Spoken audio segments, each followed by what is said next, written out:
Hello, welcome back. Here we are with another special episode. Today we sit with Farah, जिन्होंने हमारे साथ अपना Spain का journey share किया है, जिसमें उनकी student life, career opportunities, motherhood की कॉम्प्लिकेशंस एंड स्पेशली वो फेस जो अक्सर लोग ओपनली शेयर नहीं कर पाते, पोस्टपार्टम डिप्रेशन, और फिर जिंदगी का सबसे मुश्किल फेस, उनके बेटे का कैंसर। डायग्नोसिस से लेकर ट्रीटमेंट तक का जर्नी उन्होंने डिटेल में हमारे साथ शेयर किया। So thankful for that. इसके अलावा इस कन्वर्सेशन में हमने बहुत सारे सेंसिटिव मौजू को टच किया है, जैसे कि मेंटल हेल्थ, डिप्रेशन और डेथ। सो ये एपिसोड सिर्फ एक स्ट्रगल की कहानी नहीं है, बल्कि आपको बहुत सारी रिजिलियंस, होप और हिम्मत के बारे में सुनने को मिलेगा। So let's begin. वेलकम फारा, कैसी हैं आप? मैं बिल्कुल ठीक। आप सुनाएं, क्या हाल है? ठीक है। इज इट फारा या फरा? जैसे दिल करे। पाकिस्तानी फरा बुलाते हैं, यहाँ पे फारा बुलाते हैं। आप कब से हैं इधर स्पेन? मुझे 20 इयर्स हो गए हैं। मैं 2006 में आई थी। अभी 2026 चल रहा है, तो 20 इयर्स, काफी इयर्स हो गए। शुरू के दिन कैसे रहे आपके? शुरू के दिन तो बिल्कुल भी अच्छे नहीं थे लगे। बिल्कुल भी अच्छे नहीं थे लगे, क्योंकि हम लोग जब आए थे यहाँ पे, तो हम बार्सिलोना नहीं थे आए। हम येईदा के पास एक गाँव है, वहाँ चले गए थे, जहाँ पे एक तो पाकिस्तानी भी, मतलब कोई देसी थे ही नहीं, और वैसे ही लोग बहुत कम थे। तो वो कह लें कि हम लाहौर के रहने वाले हैं, शहर के। तो वो एकदम से लाहौर शहर से आके एकदम से एक गाँव में लाके इन्होंने पापा हमें ले आए, तो हमें था ये कहाँ ले आए हैं।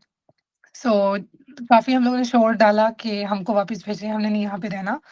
लेकिन ये है कि फिर जब स्कूल स्टार्ट हुए, बिज़ी हुए, फ्रेंड्स बनाए, तो फिर आहिस्ता-आहिस्ता हर जगह दिल लग तो जाता ही है, आई थिंक। कितना टाइम लगा आपको फिर एडजस्ट करने में? मेरे ख़्याल से 3 टू 4 मंथ्स लगे होंगे, क्योंकि जब हम लोग आए थे तब क्लासेस ख़त्म हो रही थी, और अभी फ्रेंड्स बनाना शुरू ही किया था कि समर वेकेशन आ गया, तो किसी को उस तरह जानते नहीं थे। तो फिर जब सितंबर में फिर से क्लासेस स्टार्ट हुई थी ना, तो फिर कह लें दोस्त बनाने शुरू किए। दोस्त इजीली बन गए थे या टाइम लगा उसमें भी? दोस्त तो इजीली बन गए थे, बहुत ज़्यादा इजीली बन गए थे। बल्कि हम चूँकि आई थिंक वहाँ पे पहले या दूसरे पाकिस्तानी थे, तो वो काफ़ी एक्साइटेड थे हमें लेके कि ओह! ये भी एक और मुल्क के आए हैं। सो आगे-पीछे मतलब जो पहला दिन था, टीचर ने बोला कि कौन इनको स्कूल दिखाना चाहेगा, पता है जो हमेशा करते हैं। तो नियरली मेरे ख़्याल से पूरी क्लास ही जो थी ना मेरी, जो कि 99% स्पेनिश ही थे। तो उन्होंने बोला था मैं दिखाऊँगा, मैं दिखाऊँगी। तो वो कह लें कि आगे-पीछे थे। सो वो कह लें फिर एंड में एक अरसे बाद पता लगता है कि क्लास के अंदर भी ग्रुप्स हैं। फिर आपको चूज़ करना पड़ता है आपने उनमें से कौन से ग्रुप के साथ जाना है, सो ये चीज़ थी। ये मतलब जो एक गाँव था उसमें तो काफ़ी ईज़ी रहा था। लेकिन जब 2008 में क्राइसिस आई थी ना, तो हम लोग एक और गाँव मूव कर गए थे, जो कि मतलब उससे थोड़ा-सा और दूर था। मैं उस टाइम प्रीमियर एसो में थी, तो वो मेरे लिए वहाँ पे जब मैंने मूव किया, तो थोड़ा-सा डिफ़िकल्ट हो गया था दोस्त बनाना। मतलब वहाँ पे आई थिंक मुझे काफ़ी बुलिंग फेस करनी पड़ी थी। तो इसीलिए वो जो टाइम पीरियड था स्टार्टिंग का थोड़ा-सा मुश्किल रहा था, लेकिन फिर आहिस्ता-आहिस्ता मैं बहुत सोशल लड़की हूँ, मैं बहुत ईज़िली फ्रेंड्स बना लेती हूँ। तो मुझे इतना टाइम नहीं लगा था उनको भी उनकी दोस्त बन जाना। आपको क्या लगता है कि क्या क्या डिफरेंस था कि एक जगह, हालांकि वो पहले का पीरियड है जहाँ पे आप नए-नए आए हैं, आपको ठीक से ज़बान भी नहीं आती है, वहाँ पे आपको बहुत ज़्यादा वेलकम किया गया, और फिर कुछ टाइम के बाद, कुछ अरसे बाद, जब आपको आई गेस जब लैंग्वेज आ चुकी थी, आपके फ्रेंड्स ऑलरेडी स्पेनिश बन चुके थे, लेकिन एक नई जगह पे गए हैं और फिर आपको बुलिंग फेस करना पड़ी।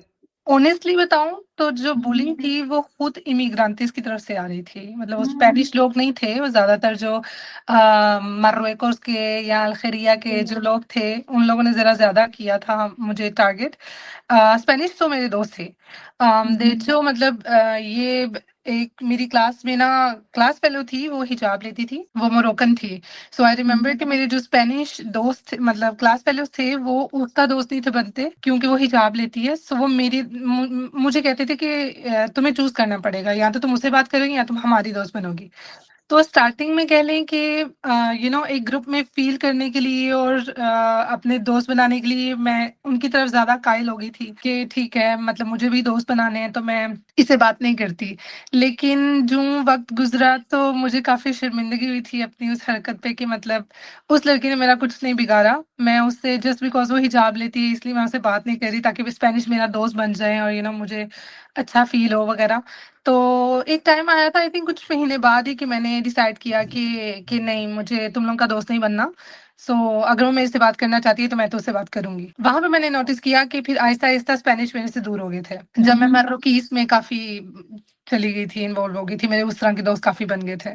और उस वक़्त आपको लेकिन कुछ फ़र्क नहीं पड़ा, तब नहीं, तक? मुझे फ़र्क नहीं पड़ा क्योंकि मैं बता रही हूँ ना मेरे लिए दोस्त बनाना बहुत ज़्यादा ईज़ी था। मैं पार्क भी जाती थी, कोई लड़की सामने है या कोई लड़का सामने है, मैं उसको नहीं जानती, मैंने उसको कभी नहीं देखा, हमने खेलने लग जाना है।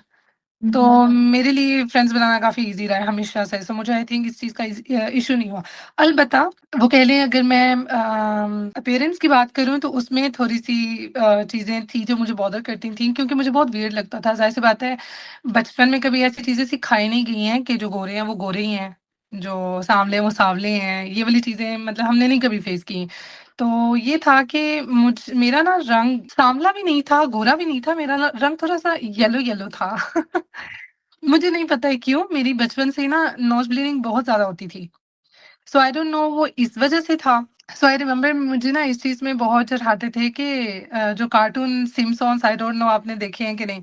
तो वो ना मुझे सिम्पसन सिम्पसन कहते थे। वो मुझे बहुत ज़्यादा हर्ट करता था and I was maybe 12-13 years old मेरे ख़्याल से जब वो मुझे करते थे और मैं वही बता रही हूँ ये मर्रोकीज़ करते थे। तो मुझे काफ़ी बुरा लगता था कि मैंने उस चीज़ को फेस करने के बजाय मैं क्या करती थी टाल्को जो पाउडर हाँ, होता है हाँ। बेबी पाउडर हाँ, मैंने हाँ, ना हाँ। वो टैप, टैप, टैप करके जाना कि मेरा कलर थोड़ा-सा मतलब डिसेंट लगे। लेकिन फ़ेज़ था मेरे ख़्याल से एक फ़ेज़ आता है आप थोड़ा-सा हो ऑब्वियसली जाते हाँ। हो उनकी बातों में आप अपने आप से ही नफ़रत करने लग जाते हो या आपको लगता है कि आप जो कर रहे हो वो मतलब जैसे आप हो आप ठीक नहीं हो। तो वो कह लें कि थोड़ा एक वो फ़ेज़ आया, लेकिन आहिस्ता-आहिस्ता जब मेरे अपने बहन-भाई या जो मेरे दोस्त थे, उन्होंने इस चीज़ को नॉर्मल लिया कि लाइक तुम क्या कर रही हो? तो फिर मैंने भी करना छोड़ दिया। आई थिंक हम या सब कुछ ना कुछ करते हैं जस्ट टू फिट इन। बिल्कुल, बिल्कुल। तो फिर आपने आगे क्या किया आपकी लाइफ में आप शेयर करना चाहेंगे? आपने क्या पढ़ा सॉरी या आपने मैंने क्या डिसाइड किया लाइफ में क्या करना है? मैंने जब बाचलरातो की थी तो मेरे पापा चाह रहे थे कि मैं लॉ पढ़ती आगे, दरिच्सा पढ़ती बट मुझे इंटरेस्ट नहीं था, कभी भी मुझे लॉ में इंटरेस्ट नहीं हुआ, मैं कभी वकील नहीं थी बनना चाहती और मेरे पापा की एक कह लें ख्वाब था उनका कि उनका एक बच्चा जो है वो वकील बने। तो वो यही बात है कि मैं हमेशा से इस चीज़ को समझती हूँ कि जिस चीज़ में आपका दिल ना हो, वो आपसे ज़बरदस्ती करवाई जाए ना तो आप ठीक नहीं कर पाते हो उसको। हुँ, हुँ। वेल कुछ लोग कर भी जाते हैं, एक्सेप्शंस हैं, लेकिन ज़्यादातर आप ठीक नहीं कर पाते हो उस चीज़ को, तो मैं वो चीज़ क्यों करूँ जो जो मुझे पसंद ही नहीं है। मेरा उस टाइम जब मैंने बाचलरातो ख़त्म की थी, तो मुझे एयर होस्टेस बनने का बहुत ज़्यादा शौक था। सो मैंने अथाफ़ाता का कोर्स जो था वो किया था। जब मैंने वो किया तो स्टार्टिंग में मेरे पापा ने मुझे वो करने की तो इजाज़त दे दी थी, बट उन्होंने कहा था कि पढ़ लो क्योंकि तुम्हें शौक है, पर काम नहीं इसका करना। क्योंकि मेरे पापा को लगता था कि जो मतलब एयर होस्टेस होती हैं, उनका काम एक वेट्रेस के मुकाबले पे ही होता है। तो वो कह लें कि मुझे काफ़ी फिर अपनी मम्मा को सामने करके उनको मनाना पड़ा कि मम्मा उनको समझाएँ वो क्या बोल रहे हैं वग़ैरह। मैंने तो ऐसा कुछ भी नहीं पढ़ा। मतलब मेरी पूरी जितनी भी थ्योरी है उसमें खाने का तो ज़िक्र हुआ ही नहीं था। तो वो कह लें कि थोड़ा-सा मुश्किल हुआ था। फिर जब तक पापा माने नहीं थे तो मैं क्लासेस पार्टिकुलरिस दे रही थी। मतलब मेरे पास स्टूडेंट्स पढ़ने के लिए आते थे घर में ही, जैसे एक ट्यूशन नहीं हुँ, करवाते। हुँ। हुँ, हुँ। तो मैं एक्चुअली ट्यूशन वाली बाजी बन गई थी। सो वो कुछ टाइम किया, उसके बाद अभी भी पापा नहीं थे मान रहे, साथ में हमारे जो बड़े भाई हैं उनका लोकोतोरियो था, तो वो कुछ टाइम के लिए पाकिस्तान चले गए थे। तो मैं फिर साथ में वो ट्यूशन भी करती थी, तो साथ में मैं लोकोतोरियो भी चला रही थी। फाइनली पापा माने, हुँ, हुँ। तो जब पापा माने और मैंने इंटरव्यूज़ करने शुरू हुए तो वहाँ पे नेशनैलिटी का इश्यू बन गया। अब फॉर हाँ, एग्ज़ाम्पल मैं रायन में ट्राई कर रही थी। सबसे पहले मैंने कतर में ट्राई किया था, लेकिन वो मेरी लाइफ़ का पहला इंटरव्यू था। मुझे बिल्कुल भी नहीं था पता कि मुझे कैसे जाना है, क्या करना है, कैसे होना चाहिए, और मैं जब वहाँ पे गई थी, इतना बंदा, और मुझे तो उनको देख के ही लग गया कि मैं नहीं होने वाली। तो वो कह लें कि फिर मैंने रायन एयर पे ट्राई किया। उन्होंने कहा कि हम ले तो लें आपको, लेकिन आपके जो डॉक्यूमेंट्स हैं वो हमारे वाले नहीं है जो हमें चाहिए। फिर वो कह लें कि जब ये इश्यू हुआ तो मुझे लगा ओके, शायद उसके लिए आपको स्पेनिश नेशनैलिटी होनी चाहिए आपके पास, या जी, ऐसा कुछ है? जी, यूनियन यूरोप की होनी चाहिए थी मेरे पास। ओके। तो वो कह लें मेरे पास पाकिस्तानी पासपोर्ट था उस टाइम पे, नहीं था मेरे पास यहाँ का रेज़िडेंस था, तो उन्होंने एक्सेप्ट नहीं किया। सो मुझे यही लगा कि प्रोसेस जो है जो ज़रा जल्दी हो जाएगा, लेकिन मेरी नेशनैलिटी आई थिंक 5 इयर्स बाद जाकर पास हुई थी उस टाइम पे। तो वो कह लें कि वो फिर ख्वाब ख्वाब ही रह गया। मैंने ना फिर दोबारा कभी कोशिश की, मेरा कभी दिल नहीं उस तरह किया। उसके बाद ये है कि हम लोग यहाँ बार्सिलोना वाली साइड में मूव किए थे। तो मेरे पापा ने हमें फ़ोर्स किया, मुझे और मेरे छोटे भाई को, कि टैक्सी कर लो, टैक्सी कर लो, टैक्सी कर लो। हाँ, हाँ। सो वो कह लें फिर कुछ और करने को था नहीं, उस तरह कुछ समझ नहीं थी आ रही, तो मैंने सोचा चलो फिर टैक्सी कर लेते हैं। सो मैं 40 मर्दों में अकेली लड़की थी उस टाइम जो वहाँ ओके, पे क्लास ले रही थी। लेकिन ये है कि फिर मैंने टैक्सी का लाइसेंस किया, लेकिन मैंने उसकी भी जॉब नहीं की, ओके। क्योंकि मेरे फादर को वैसे ही कह लें कि पसंद नहीं था कि मैं किसी के पास जॉब करूँ। उनको था कि अपना बिज़नेस हो, ठीक है, लेकिन कि कोई ख़ेफ़े तुम पे ईमानदार करे कि तुम ये करोगे, तुम वो करोगे, तो मैं नहीं इस चीज़ को पसंद करता। तो वो कह लें कि उन्होंने नहीं ठीक समझा, ऐसे रोके, कोई बात नहीं। फिर पापा का मतलब फैमिली डोनर था, तो डोनर में खड़ी रही। फिर सुपरमार्केट्स थी, तो सुपरमार्केट में खड़ी रही। फिर ये है कि साथ में मैंने थोड़े से और कोर्सेज़ भी किए, जैसे कोऑर्डिनाडोर दे vuelo। हुँ, हुँ। उसके साथ मैंने फिर वो शुरू कर दिया था ग्राडो मेडियो, हुँ, फिर हुँ। उसका क्या नाम है, एडमिनिस्ट्रेशन का। एक्चुअली उस टाइम पे मेरी रिसेंटली शादी हुई थी, एंड मैंने 3 महीने ना देखा था एक हाउसवाइफ बनकर, और चूँकि मैं हमेशा से कुछ ना कुछ करती रही थी, मेरे लिए वो 3 महीने ना बहुत जेल के मुताबिक थे कि लाइक ये कैसी ज़िंदगी है, मैं तो चुप करके नहीं घर में बैठ सकती हूँ।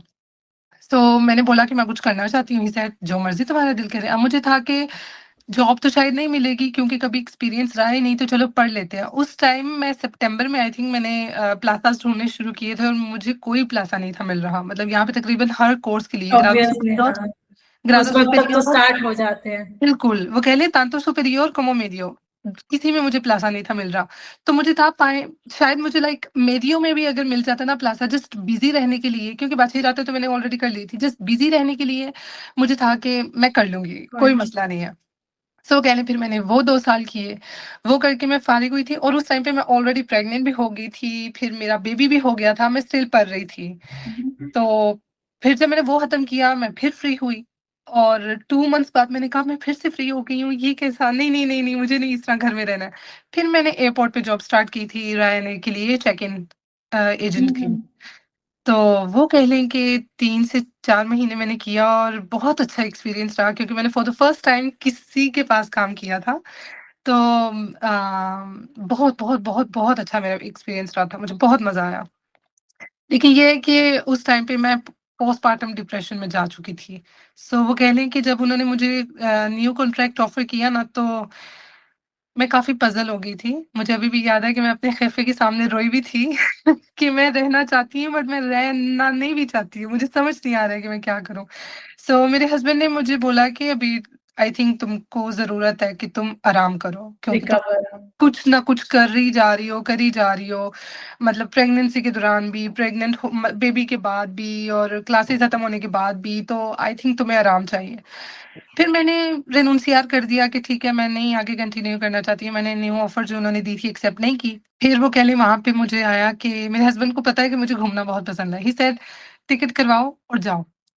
हुँ, हुँ। एंड मैं कभी अकेले मैंने सफ़र नहीं था किया, तो मुझे काफ़ी अजीब लग रहा था, तो मैंने अपनी छोटी बहन को, वो मेनोर दे रहा थी उस टाइम पे, तो मैं उसको, वेल वो अभी भी मेनोर दे रही है, लेकिन उस टाइम पे मैंने उसको इंसिस्ट किया कि तुम मेरे साथ आ जाओ, कि मुझे घूमना है, बट मुझे डर लग रहा है अकेले जाने से। वहाँ से कह लें फिर मेरी लाइफ़ काफ़ी आहिस्ता-आहिस्ता ईज़ी होने लग गई थी। मेरे हस्बैंड की वज़ह से, उनकी सपोर्ट की वज़ह से मैंने बहुत बड़ा वो कह लें डिप्रेशन जो है वो पार किया था। आप अभी इस पे बात करना चाहेंगे कि आप क्या टिप्स देंगे if someone is going through that postpartum? Depression में पता है क्या है, एक तो मैंने जब साइकोलॉजिस्ट के पास जाना शुरू किया था ना, तो उन्होंने सबसे पहले मेरे से पूछा कि आप जब खुद बोल रही हो कि आपको डिप्रेशन है, आपको कैसे पता कि आपको डिप्रेशन है?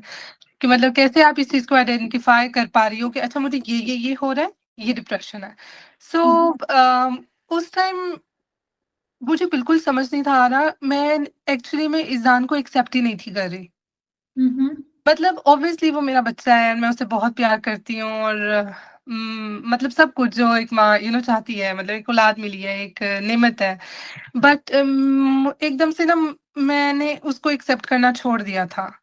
मेबी इसीलिए क्योंकि मेरी प्रेगनेंसी थोड़ी-सी डिफ़िकल्ट रही थी। मतलब मेरे जो फर्स्ट 5 मंथ्स थे ना वो बहुत डिफ़िकल्ट रहे थे क्योंकि मेरी ना मुझे पथरी हो गई थी।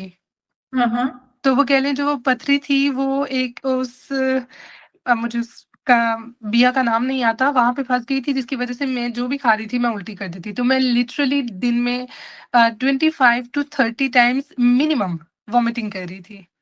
And within 4 I think within 4 weeks मैंने अपना 16 केजी ड्रॉप किया था। उफ! या सो वो कह लें कि मैं काफ़ी दफ़ा एडमिट भी रही थी और जब मैं लास्ट टाइम गई थी ना, मैं कह रही थी कि मुझसे नहीं होगा।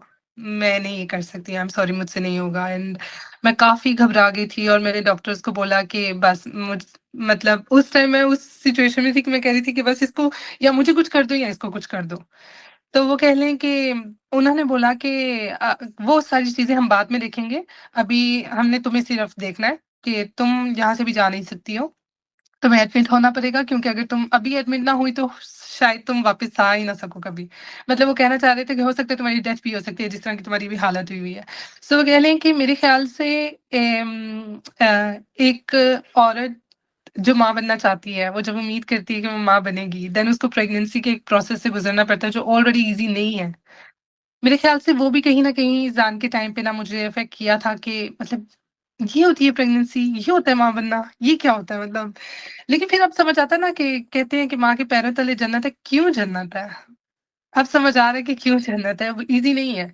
तो वो कह लें वो छोटी-छोटी चीज़ें उसके बाद जैसे रातों को आपने हर 3 घंटे बाद उठना है, उनको दूध देना है, आप सही से सो नहीं पा रहे हो, आप अपना फिगर बदलते हुए देखते हो, आप एकदम से इतनी ज़्यादा रिस्पॉन्सिबिलिटीज़ आ जाती हैं, आपकी लाइफ़ अपसाइड डाउन हो जाती है।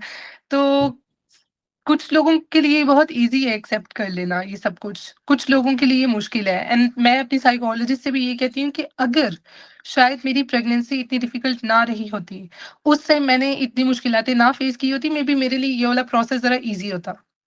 लेकिन चूँकि मेरे लिए वो वाला प्रोसेस थोड़ा-सा डिफ़िकल्ट रहा था ना, तो जब ईज़ान आया था ना, मैं उसको कहती थी कि जो भी हुआ ना तुम्हारी वज़ह से हुआ। मतलब जो मैंने उस टाइम फ़ील किया ना, जो उस टाइम मैं बीमार रही, जो मेरी तबीयत ख़राब रही, वो तुम्हारी वज़ह से था। तो वो ज़रा-सा रोता भी था ना, तो मुझे होता था चुप कर जाओ, रो मत। तो मैं अपने हस्बैंड को बोलती थी, इसको यहाँ से ले जाओ, इसको यहाँ से ले जाओ। तो वो कह लो कि काफ़ी हेल्प के बाद हेल्प में सबसे ज़्यादा क्रेडिट यहाँ पे मेरे हस्बैंड को जाता है। क्योंकि ऑनेस्टली स्पीकिंग अगर वो ना होता तो मुझे नहीं लगता कि मेरे लिए इतना ईज़ी होता, इतना जल्दी इस चीज़ से निकलने में। तो वो है कि उन्होंने जब मुझे एक स्पेस दी कि अच्छा अगर तुमको ये इतनी ज़्यादा रिस्पॉन्सिबिलिटी लग रही है, तो ठीक है मैं सारा कुछ करने के लिए रेडी हूँ। खाना पकाना हो गया, बेबी को सँभालना हो गया, तुम बस जाओ, तुम्हारा दिल करता है तुमने घूमना है तुम घूमो, तुम्हारा दिल करता है तुमने जिम जॉइन करना है तुम जिम जॉइन करो, तुमने पढ़ना है तुम पढ़ो, तुमने काम करना है तुम काम करो, तुम इसकी टेंशन मत लो। एंड फॉर्च्यूनेटली मैं अपने इन-लॉज़ के साथ भी रह रही हूँ, तो वो कह लो कि ये हेल्प हो गई थी कि उन सब का भी वहाँ पे मौजूद होना और इस दान को देख लेना मेरे लिए बहुत बेनिफिशियल रहा था। That's so nice. Would you like to share ये जो support रही है, whether it's from your husband or from your in-laws, how or why they understood it the way it should have been understood? Like कि जो आप जिस चीज से आप गुजर रही हो, it's not something कि just because आपका वैसे ही आपका दिल नहीं कर रहा, it's you're actually suffering. आपको अपना एक बेबी को ना पसंद आना, it's not a normal thing that you are going through something. क्या उनको टाइम लगा इस बात को समझने में भी कि you are going through something, या they were very aware from the very start कि ये सब कुछ हो सकता है?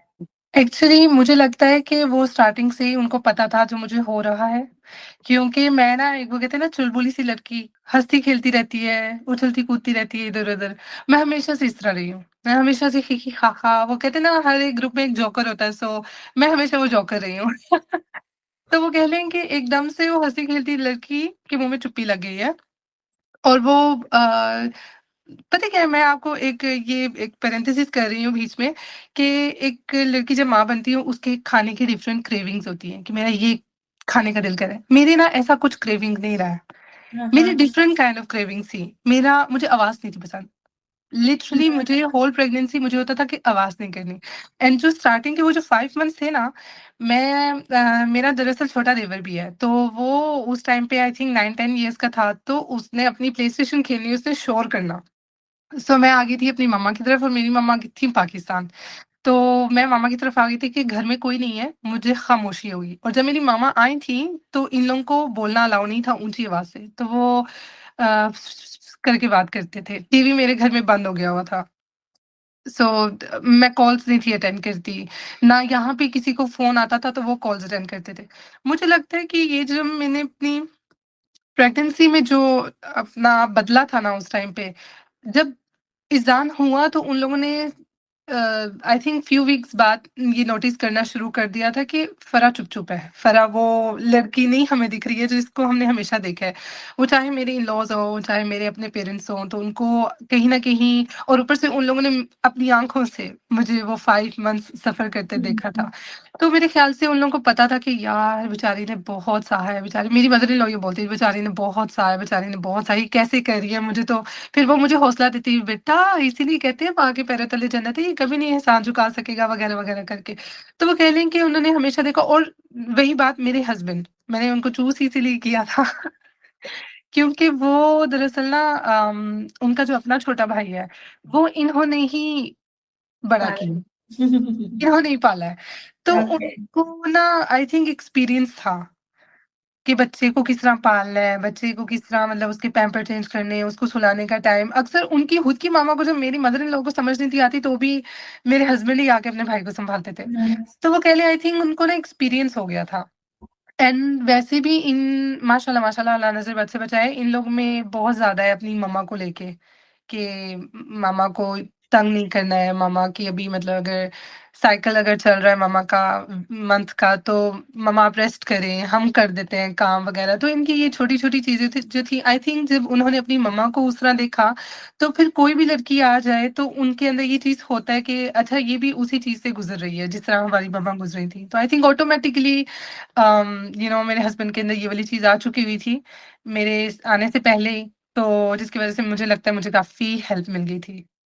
That's very nice. Yeah, very happy for you. Mashallah, thank you, mashallah. Thank you. So, would you like to share about your baby, about या your kids' sure. disease? So मैं starting से बताती हूँ। Izaan has always been a difficult child अगर बात समझ आए। एक होता है ना बच्चा तंग करता है, एक बच्चा शरारती होता है। इज़ान मुश्किल बच्चा था। Mhm. इज़ान के एंगर इश्यूज़ मुझे समझ ही नहीं थे आते और बहुत ही ज़्यादा बहुत ही ज़्यादा था उसका एंगर इश्यू और मेरे जो फादर इन लॉ है ना, वो मुझे कहते थे कि इनकी जो कास्ट है, वो कहते हैं हमारे कास्ट में ऐसा है। सो दे वर चौधरी। तो वो कहते हैं कि हम में गुस्सा बहुत ज़्यादा होता है। मैं कहती थी ओह प्लीज़ पापा प्लीज़ ये कास्ट की बातें मेरे साथ मत करें। तो मुझे नहीं समझ आता है कि मतलब इतने छोटे बच्चे में इतने ज़्यादा एंगर इश्यूज़ और फिर आगे से उसका उस चीज़ को फेस करने का तरीका भी इतना अजीब-सा वगैरह। इज़ान ने 16 मंथ्स में भी आके ना क्योंकि मैं पोस्टपार्टम डिप्रेशन में थी, तो मैं इज़ान को ना बहुत ज़्यादा मैंने स्क्रीनिंग दिखाई थी, बहुत ज़्यादा स्क्रीन दिखाई थी। मतलब लिटरली उस टाइम पे जब वो कुछ मंथ्स का था, मैं मेबी अगर ज़्यादा नहीं तो कम से कम 7 से 8 घंटे तो मिनिमम डेली बेसिस पे उसको मैं स्क्रीन के सामने रखती थी। तो उसने ज़रा-सा ई करना तो मैंने कहा, ये देखो बस कि मुझे छोड़ दो।" जब इज़ान 16 मंथ्स का हुआ तो मैं ऐसे ही इसकी ना वो बुक देते हैं, बेबी बुक जो होती है, तो देख रही थी अकॉर्डिंग टू दैट मंथ इज़ान को अभी क्या एक न्यू चीज़ सीखनी चाहिए थी। सो वहाँ पे लिखा हुआ था कि इसको बोलना चाहिए था मामा या इसको बोलना चाहिए था पापा, इन दोनों में से कोई ये वर्ड बोलने चाहिए थे। मैंने फिर जब ईज़ान के साथ करना शुरू किया ना, तो मैं ईज़ान को बुलाती थी, ईज़ान मुझे देखता भी नहीं था। ओके। कि मतलब ईज़ान अपने नाम की पहचान नहीं कर रहा है या जवाब नहीं दे रहा, मुझे समझ नहीं आई। खैर मैंने इसकी पदयात्रा के साथ टाइम निकाला, उन्होंने मुझे बताया कि आप इसको ना बावलाक है इधर हॉस्पिटलेट में एक, तो आप इसको उधर ले जाओ। वहाँ पे साइकोलॉजिस्ट, न्यूरोलॉजिस्ट वगैरह सारे हैं, तो वो देखेंगे कि क्या करना है। खैर मैं इसको वहाँ पे लेकर जाती हूँ एंड हमें सबसे पहले जो अटेंड करती है वो एक न्यूरोलॉजिस्ट होती है।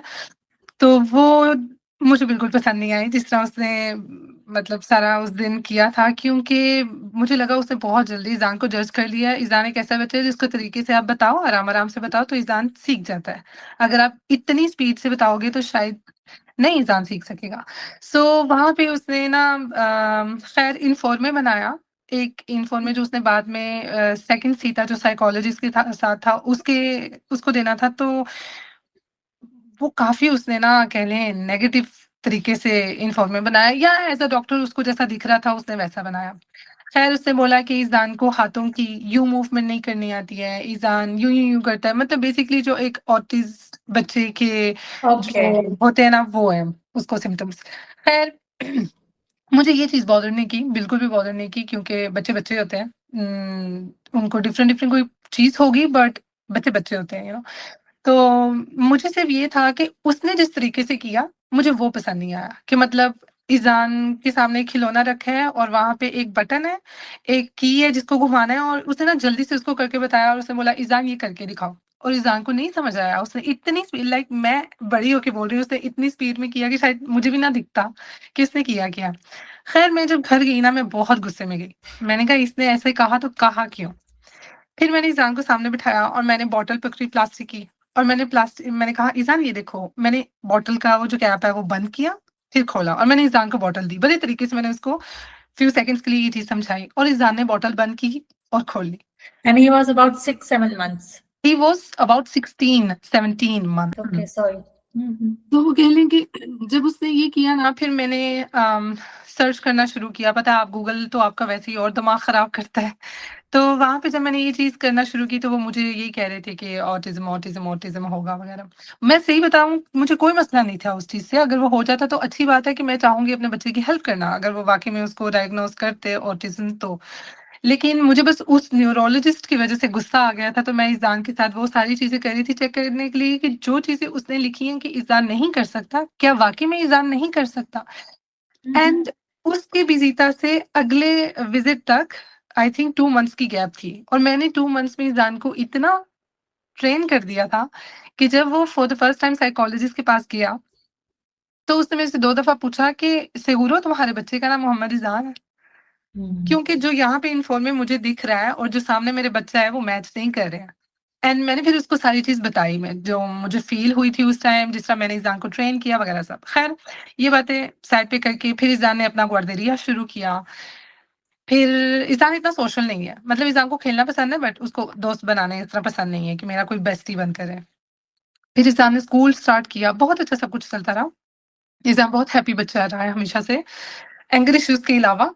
तो फिर हुआ ये कि रमज़ान जो था 2025 में, ईज़ान आखिरी जो हफ़्ता है रमज़ान का ना, ईज़ान की ट्रिप एक रात से अगले दिन बदल गई।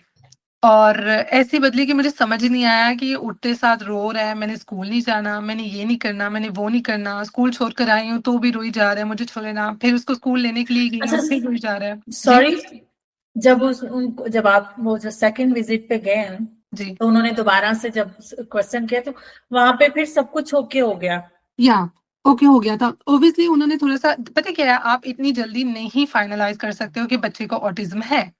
सो हम्म। वो मुझे उसकी ये वाली बात डिस्टर्ब कर रही थी कि क्यों तुमने एकदम से अनालिसार किया कि मेरे बच्चे को ये मसला है। हम्म। मतलब कोई बात नहीं, फिर वो कन्फर्म तो नहीं करो, है। टाइम तो लो अपना उस चीज़ को अच्छा, उन्होंने प्रॉपर फर्स्ट से में करने ही के लिए। उनको डायग्नोज कर दिया था कि ओके। मैंने उससे इन्फॉर्मे में लिख दिया था कि आई थिंक इसको ये है। तो हम्म। वो कह लें कि साइकोलॉजिस्ट ने फिर दूसरे तरीके से चेक किया। तो रिफ्यूज फिर कर दिया फिर? हाँ, नहीं उन्होंने रिफ्यूज़ क्या करना था ये उनका एक न्यूरोलोगा का इन्फॉर्मे था, एक साइकोलॉजिस्ट ने अपना इन्फॉर्मे बनाना था एंड देन उसने बोला कि जो यहाँ पे लिखी है और जो सामने बच्चे हैं इनकी चीज़ें ये चीज़ें मैच नहीं कर रही हैं। Okay, okay. देन ये है कि एक मैं खुद काफ़ी क्योंकि मैं पोस्टपार्टम डिप्रेशन से निकल रही थी, तो एक वो भी पॉज़िटिव चीज़ थी कि मैं ईज़ान को अब समझ रही थी, मैं खुद अपना आप ओके फ़ील कर रही थी। तो मैंने काफ़ी ईज़ान की ना उस तरह कह लें कि मैंने हेल्प की ईज़ान को भी समझने में और अपने आप को भी समझने में कि ईज़ान में काफ़ी पॉज़िटिव बदलाव आ गया था। तो साइकोलॉजिस्ट भी बहुत अच्छी खुश थी, मतलब वो तो कह रही थी बहुत ही मतलब इवोल्यूशन बहुत अच्छा चल रहा है।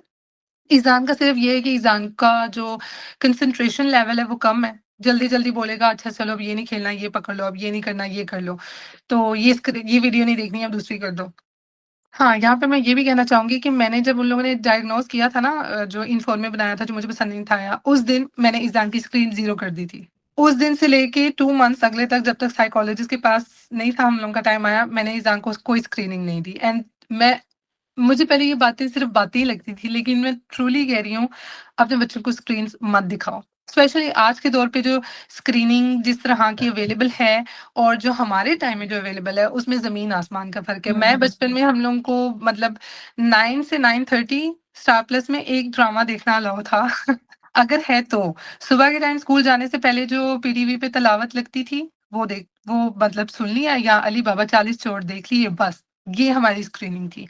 तो हम लोग बगैर स्क्रीन के बड़े हुए हैं और ये वाले जो बच्चे हैं, चूँकि लाइफ़स्टाइल बहुत बदल गया है, यहाँ पे नैनीज़ उस तरह नहीं है, यहाँ पे काम वाली नहीं, यहाँ पे फैमिली उस तरह नहीं है, घर छोटे हैं, सबको हेल्प नहीं मिलती, तो एक माँ को अकेले देखना थोड़ा-सा मुश्किल हो जाता है।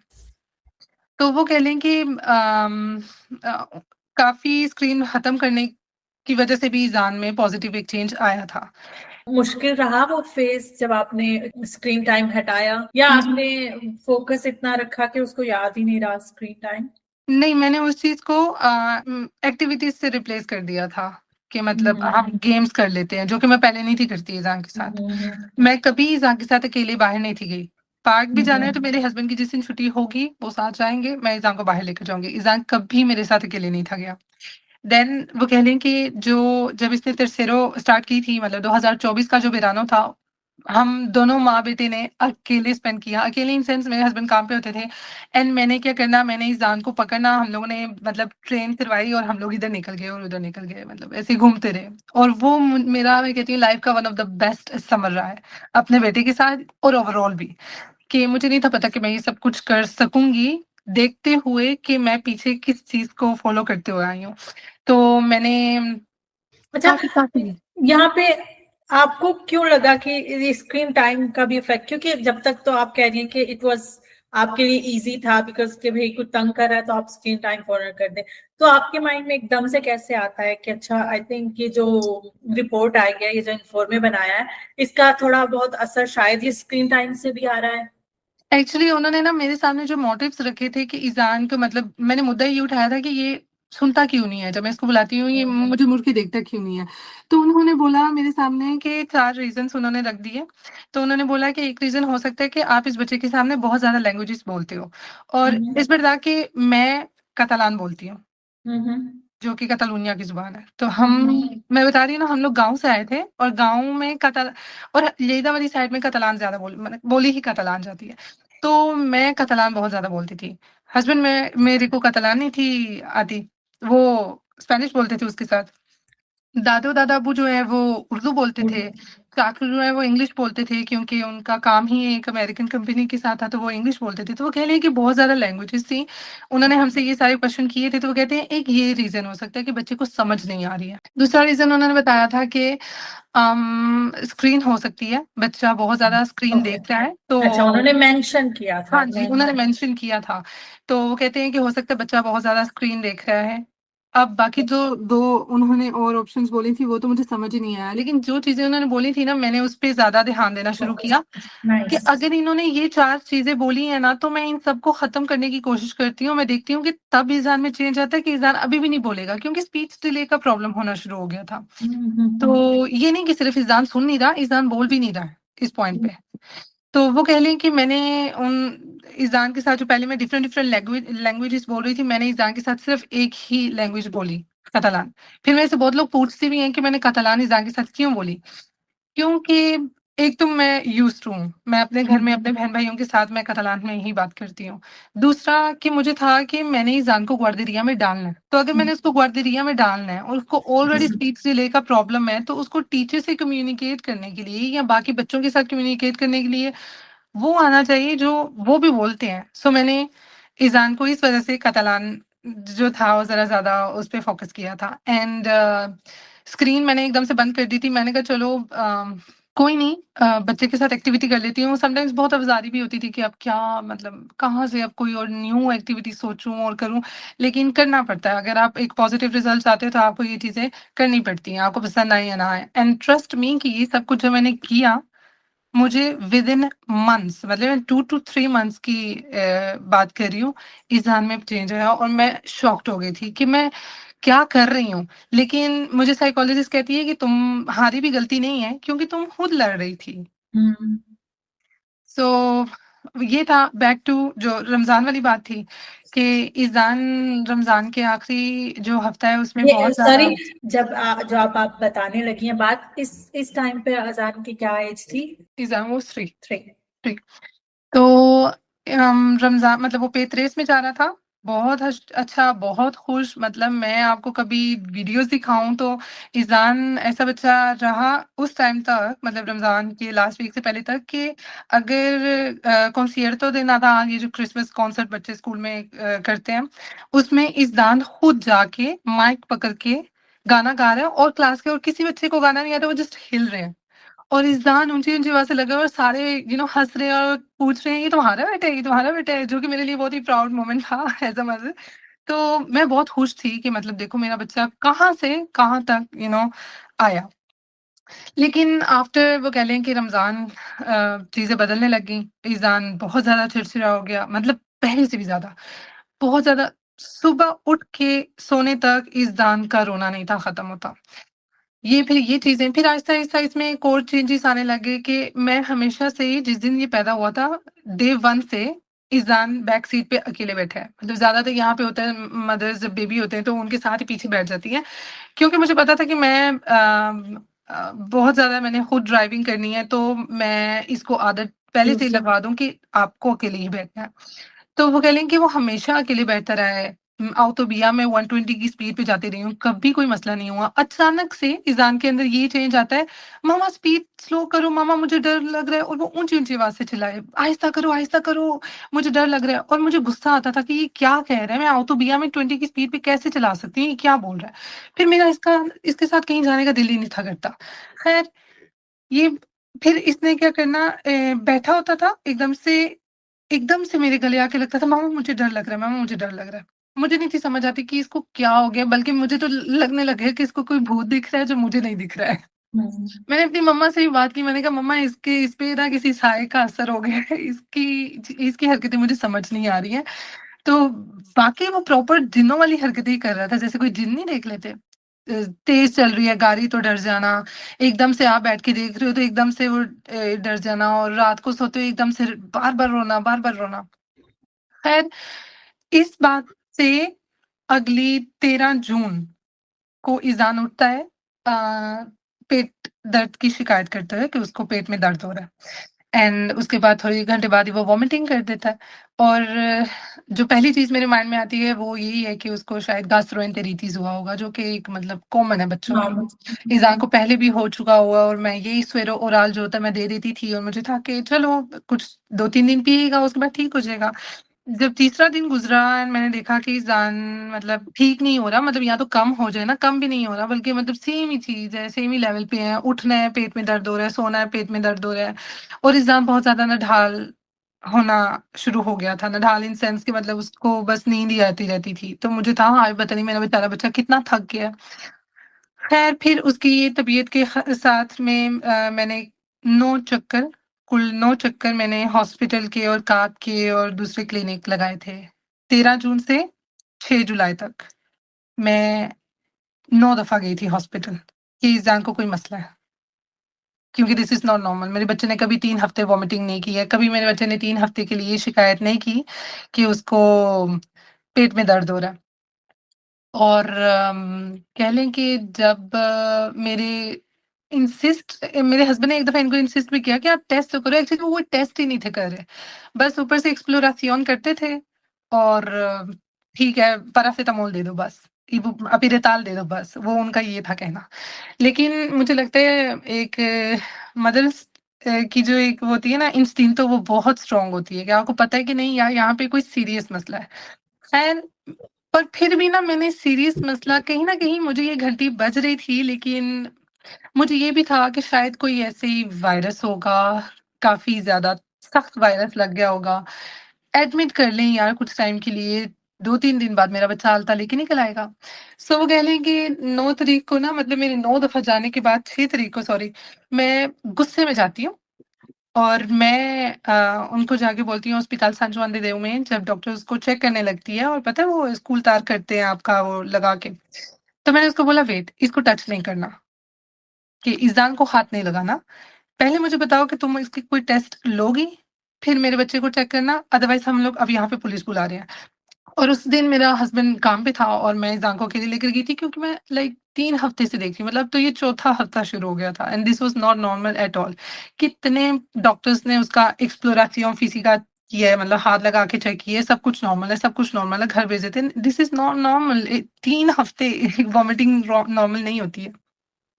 एंड आई रिमेंबर कि जो सेकंड लास्ट टाइम मैं गई थी काप में, मुझे वहाँ पे एक लैटिनो अमेरिका का डॉक्टर बैठा हुआ था और बुज़ुर्ग था। उसने बोला था कि हाउ इज़ दिस पॉसिबल कि तुम इतने दिनों से लगी हुई हो और तुम हॉस्पिटल भी जा चुकी हो, जो एक बड़ा बच्चों का हॉस्पिटल है, और वो उन्होंने कोई भी टेस्ट नहीं किया। उसको काफ़ी इस चीज़ पे गुस्सा भी आया और उसने हम लोगों को मंडे के लिए अपॉइंटमेंट दी। वो कहती है अब तुम काप में आ गई हो, काप में तो तुम्हें पता है प्रोसेस थोड़ा-सा स्लो चलेगा। खैर मैंने कहा चलो ठीक है, कोई बात नहीं, तुम कुछ तो करो, वो तो ये भी नहीं कर रहे, तुम ही कुछ कर लो। खैर मंडे को एग्ज़ाम का वो था और सैटरडे की रात मैं चली गई थी, इसको हॉस्पिटल ले गई थी कि मतलब मुझे नहीं समझ आ रहा है इसको क्या मसला है। फिर मैंने जो बताया कि मैंने उनको धमकी दी कि लाइक हाथ नहीं लगाना, नहीं तो मैं इस बार मौसूस को बुला लूँगी कि बस हो गया, मुझे पता है इसको कोई मसला हुआ हुआ है, तो आप प्लीज़ इसको प्रॉपर इसके टेस्ट करो। डॉक्टर ने इस बार मेरी सुन ली, वो कहती है चलो ठीक है, हम इसकी ना एनालिटिका करते हैं, और बाद में उन्होंने सारा उसका ना चेक-चुक किया। खैर जब उन्होंने एनालिटिका किया, रिपोर्ट्स आई, वो कहते हैं रिपोर्ट्स ठीक है, लेकिन अभी कुछ पैरामीटर्स हम लोगों ने और देखने हैं, तो फिर हम आपको आगे बताएँगे। इतने में एक पेडियात्रा आती है, वो आके ज़ान का बेली टच-टुच करती है एंड बाहर चली जाती है। 3 मिनट बाद वो 2 और पेडियाट्रिस्ट के साथ आती है और वो तीनों जो है ज़ान का बेली चेक कर रहे हैं और वो लोग आपस में बोलते हैं सी। अभी मुझे उस टाइम कुछ नहीं बताया गया, पर मुझे पता लग गया था कि कोई मसला हो गया और बहुत ही बड़ा मसला है, और द फर्स्ट थिंग जो मेरे माइंड में आई थी वो यही था कि ज़ान को कैंसर है। और मैंने उस टाइम ज़ाहिर सी बात है मैं थी भी अकेली, मेरे हस्बैंड भी काम पे थे, तो वो कह लें कि उन्होंने मुझे बोला कि मैंने इनको कहा था कि आप एकोग्राफिया करवा लो। वो कह रहे थे कि एक्चुअली आज संडे है तो एकोग्राफिया हम मंडे को करेंगे। लेकिन जब उन्होंने आपस में सी बोला था ना, तो उन्होंने मुझे बोला कि हम इज़ा की एकोग्राफिया कर रहे हैं। वो चीज़ भी मेरे दिमाग में घंटी बजी कि अभी आपने मुझे पहले बोला कि आप कल कर लोगे आराम से। अब इतना अर्जेंट क्या हुआ कि आपको फ़ौरी तौर पे इसकी एकोग्राफिया करवानी पड़ गई है। ख़ैर, मैंने उसी टाइम अपने हस्बैंड को मैसेज भेजा, "हसन, कम, दिस इज़ समथिंग सीरियस।" उस और वक़्त तक आपको डॉक्टर्स कुछ कह नहीं रहे थे। हाँ, नहीं, अभी तो कुछ भी नहीं था बताया and they were very normal, बहुत नॉर्मल बिहेव कर रहे थे वो लोग उस टाइम पे। बनता भी है, ज़ाहिर-सी बात है। अम, वो कह लें कि मैंने अपने हस्बैंड को मैसेज करना शुरू किए एंड मैंने उसको उस टाइम बता दिया। मैंने कहा, "हसन, इसको ट्यूमर है।" उस समय मुझे भी नहीं था पता कि ईज़ान को कैंसर है, लेकिन वो सी जो था ना, उसने मुझे थोड़ा-सा डिस्क्वालीफाई कर दिया था। एंड फिर ये मतलब अपने माइंड में रखना कि ईज़ान वॉमिटिंग कर रहा है, ईज़ान खा नहीं रहा, ईज़ान का वेट बहुत ज़्यादा लूज़ हो गया है इन कुछ दिनों में, ईज़ान की वॉक खत्म हो गई है। मतलब लिटरली ईज़ान इस पॉइंट पर आ गया था कि वो 3 से 4 कदम लेता था, ईज़ान गिर जाता था। तो इसके दादा वो बोलते हैं कि इतनी ज़्यादा कमज़ोरी हो गई है कि ये खड़ा भी नहीं हो पा रहा, और मुझे ये चीज़ समझ नहीं थी आती। मुझे था कि इसका ब्रेन में कोई इश्यू तो नहीं हो गया है कि इसको मैसेज नहीं पहुँच रहा कि तुमने एक प्रॉपर वॉक करनी है। ख़ैर मैंने एक इन लोगों ने एकोग्राफिया करवाई, ये वापस हम लोग को रूम में लेकर आए एंड उसके 5 मिनट बाद डॉक्टर्स आते हैं। वो एक नर्स को इज़ान के पास खड़ा करके कहते हैं कि वी नीड टू टॉक। अब ज़ाहिर-सी बात है आपको एक अलग रूम में लेकर जाए जा रहे हैं तो कोई छोटी तो बात होगी नहीं, कोई नॉर्मल तो बात होगी नहीं। ख़ैर मैं जाती हूँ एंड जो मैं जा रही हूँ ना, मेरी हार्ट बीट मुझे ऐसा लग रहा था कि बाहर से भी सबको सुनाई दे रही होगी, जितनी फ़ास्ट मेरा दिल धड़क रहा था उस टाइम पे। एंड मैं गई उस साला में। I am sorry. उस टाइम उन्होंने मुझे बताया नहीं, पर उन्होंने कहा कि उन्होंने ना कुछ महसूस किया। एंड पता है क्या है कि मैं बहुत चुलबुली सी लड़की हूँ, लेकिन पागल नहीं हूँ। और बहुत सी चीज़ें मैं समझ जाती हूँ, और मेरी मदर की तरह ना सिक्स्थ सेंस बहुत स्ट्रॉन्ग है। एंड मैंने उनको बोला, मैंने ही पहल की कि ईज़ान को ट्यूमर दिखा ना आप लोगों को? And they said yes. मैंने कहा हम कैंसर की बात कर रहे हैं, तो वो कहते हैं हाई चांसेस। एंड उधर मैं चुप हो गई, जिस तरह मैं अभी चुप हुई उधर मैं चुप हो गई। आई डिडन्ट से एनीथिंग, क्योंकि वो मैसेज मैं अपने ब्रेन में जो डिलीवर कर रही थी कि ये जो अभी मैंने सुना है, ये एक हकीकत है। एंड वहाँ से मैं निकली, इतने में मेरा भाई और मेरी भाभी हॉस्पिटल आ गए थे, क्योंकि मेरे हस्बैंड ने ना मेरी मम्मा को कॉल करके बोला था कि फराह के पास हॉस्पिटल किसी को फ़ौरन भेजो। तो कि फिर इतने में मैं बाहर निकली हूँ, तो वो लोग मुझे कह रहे हैं कि हम लोग बाहिर हैं। एंड मैंने जो अपनी भाभी को देखा, मैं उसके शोल्डर पे गिर के आई जस्ट क्राइड। बहुत ही आराम से, मतलब एक साइलेंट वो क्राइंग नहीं होती, मैं उस तरह बस रोई कि लोग थे, साला रिस्पेरा था, किसी को मैं फ़ील नहीं थी करवाना चाहती। लेकिन जब हम लोग पातियो वाली साइड पे गए, क्योंकि मैंने उनको बोला था कि गिव मी 5 मिनट्स, इज़ान के साथ रहो, मुझे इस चीज़ को ज़रा मुझे हवा चाहिए, मैं ज़रा बाहर 5 मिनट्स के लिए जाना चाहती हूँ। And they said okay sure, कोई प्रॉब्लम नहीं है। और जो मैं अपने भाई को देखती हूँ ना, तो वो कह लें कि उसके सामने मेरी थोड़ी-सी रोने की आवाज़ भी निकल जाती है। खैर इतने में घर मैसेजेस पहुँचता है कि फराह गई तो लेकर थी, क्या बना? वो जो पूछते हैं ना कि मतलब अगर आप हॉस्पिटल चेक करवाने गए हो, क्या बना? डॉक्टर ने क्या कहा? सब ठीक है। एंड एकदम से आपको सुनने को मिल जाए कि कैंसर है, तो वो कह लें एक स्टेट ऑफ शॉक में थे सारे। तो मेरे हस्बैंड को अभी भी नहीं था पता। आई जस्ट सेड आओ।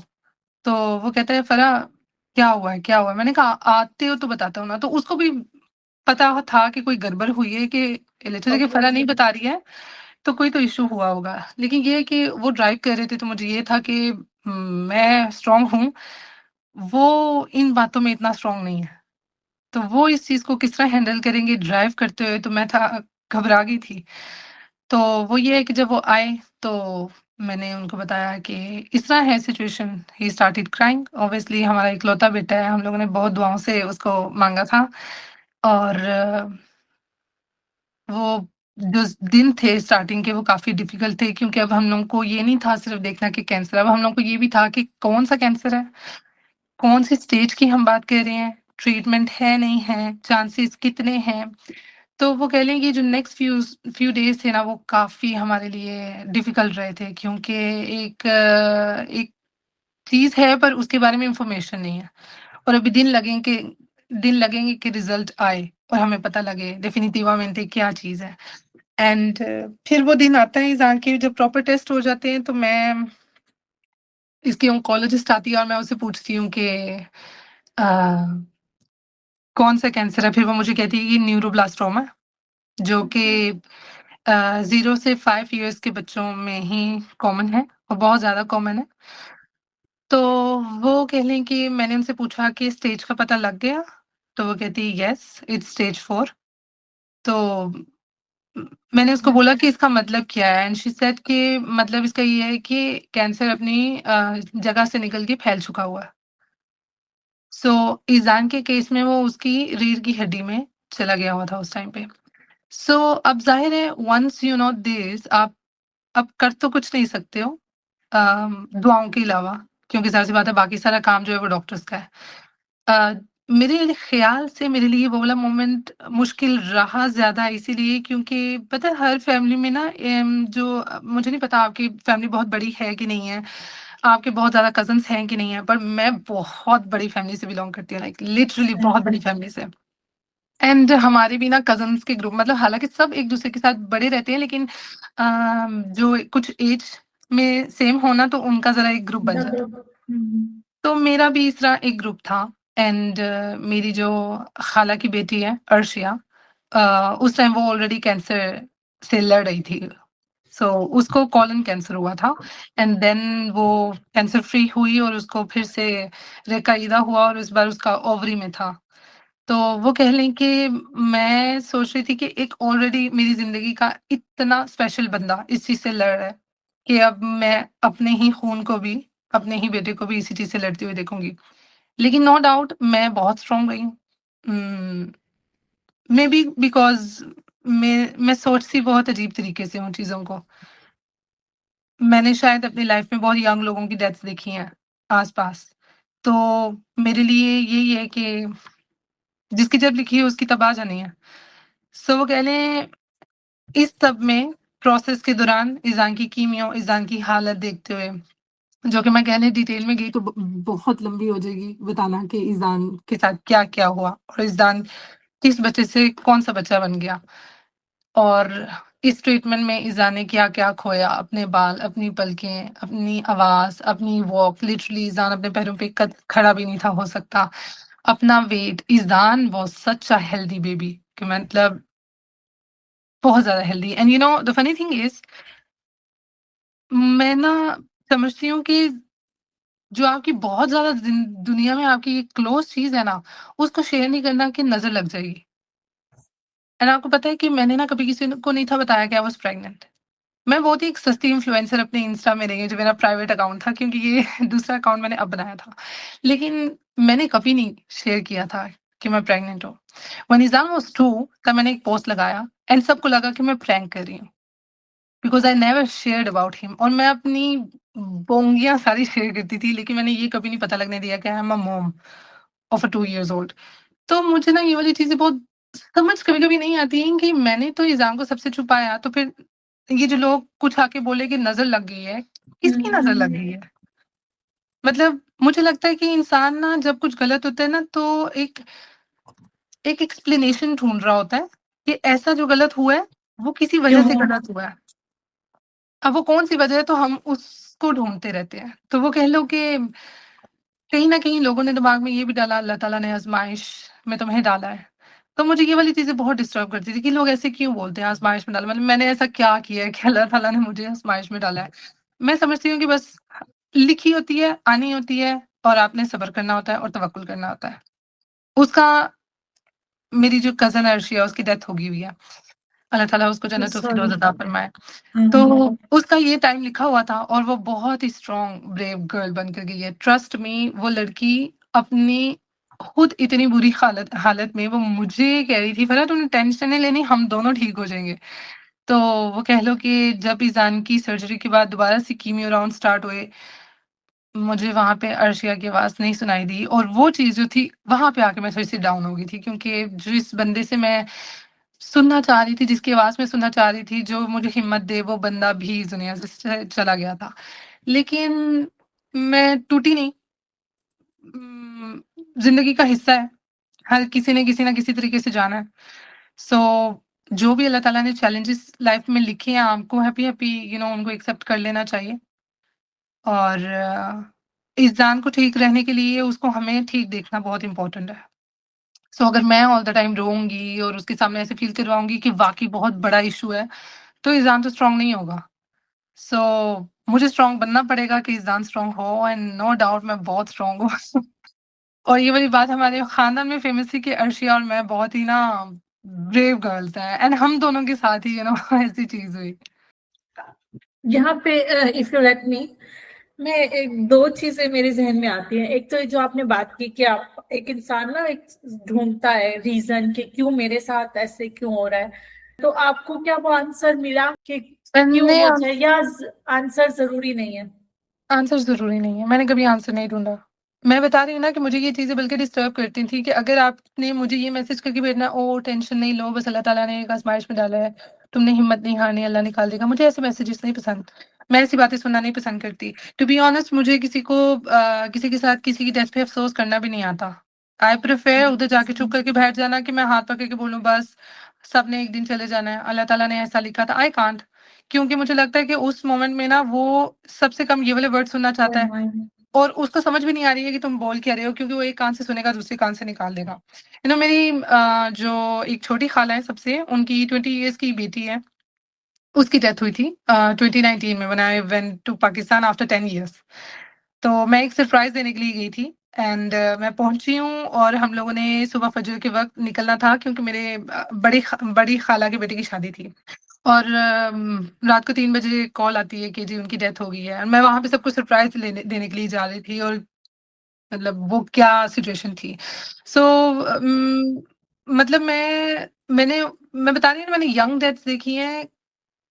मैंने अपनी खाला को जब उस हालत में देखा था, मैंने फॉर द फर्स्ट टाइम मैंने मैयत कोई देखी पाकिस्तान में जिस तरह ये जब किसी की डेथ होती है और बॉडी पड़ी होती है और लोग आते हैं वगैरह। मैंने ये फर्स्ट टाइम वहाँ पे पैनोरामा देखा था एंड मैं ये ज़िंदगी में कभी दोबारा देखना नहीं चाहती क्योंकि वो बहुत ही ज़्यादा मेरे ख़्याल से इतना दुःख इतना हो नहीं रहा होता जितना लोगों की हरकतों की वज़ह से दुःख होने लग जाता है जो वो वहाँ पे कर रहे होते हैं।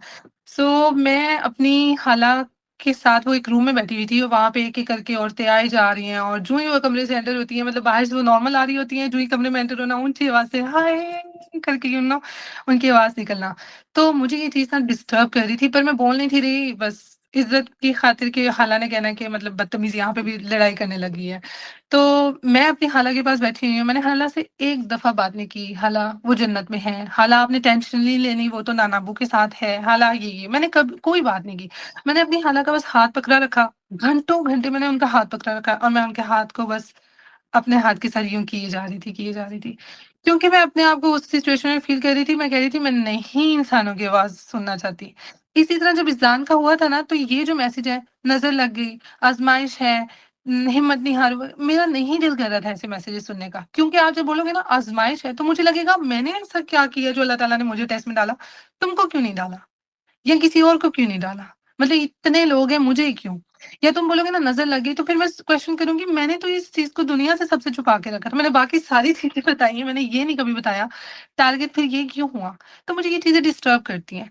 तो मैंने कभी आंसर नहीं ढूँढा, क्योंकि मुझे अल्लाह ताला पे बहुत तवक्कुल है एंड व्हेन आई से तवक्कुल है, मैं ये नहीं एक्सपेक्ट करती कि जो मैं चाहती हूँ वो हो। मतलब ऑब्वियसली एज़ अ मदर मैं चाहती हूँ कि मेरे बेटे को अल्लाह ताला सेहत दे और वो लंबी उम्र गुज़ारे। तवक्कुल मतलब दिया भी तुमने है, लेना भी तुमने है। बस एक दुआ करूँगी कि अज़ियत की मौत ना हो, कि अगर तो कैंसर ने ही उसको लेकर जाना है, तो आराम से ले जाए। दर्द दे के नहीं, जिस तरह लोगों को मैंने यू नो इस चीज़ से लड़ते हुए देखा है। तो मैं इस चीज़ को एक्सेप्ट करती हूँ कि हर चीज़ का आंसर ढूँढना ज़रूरी नहीं है।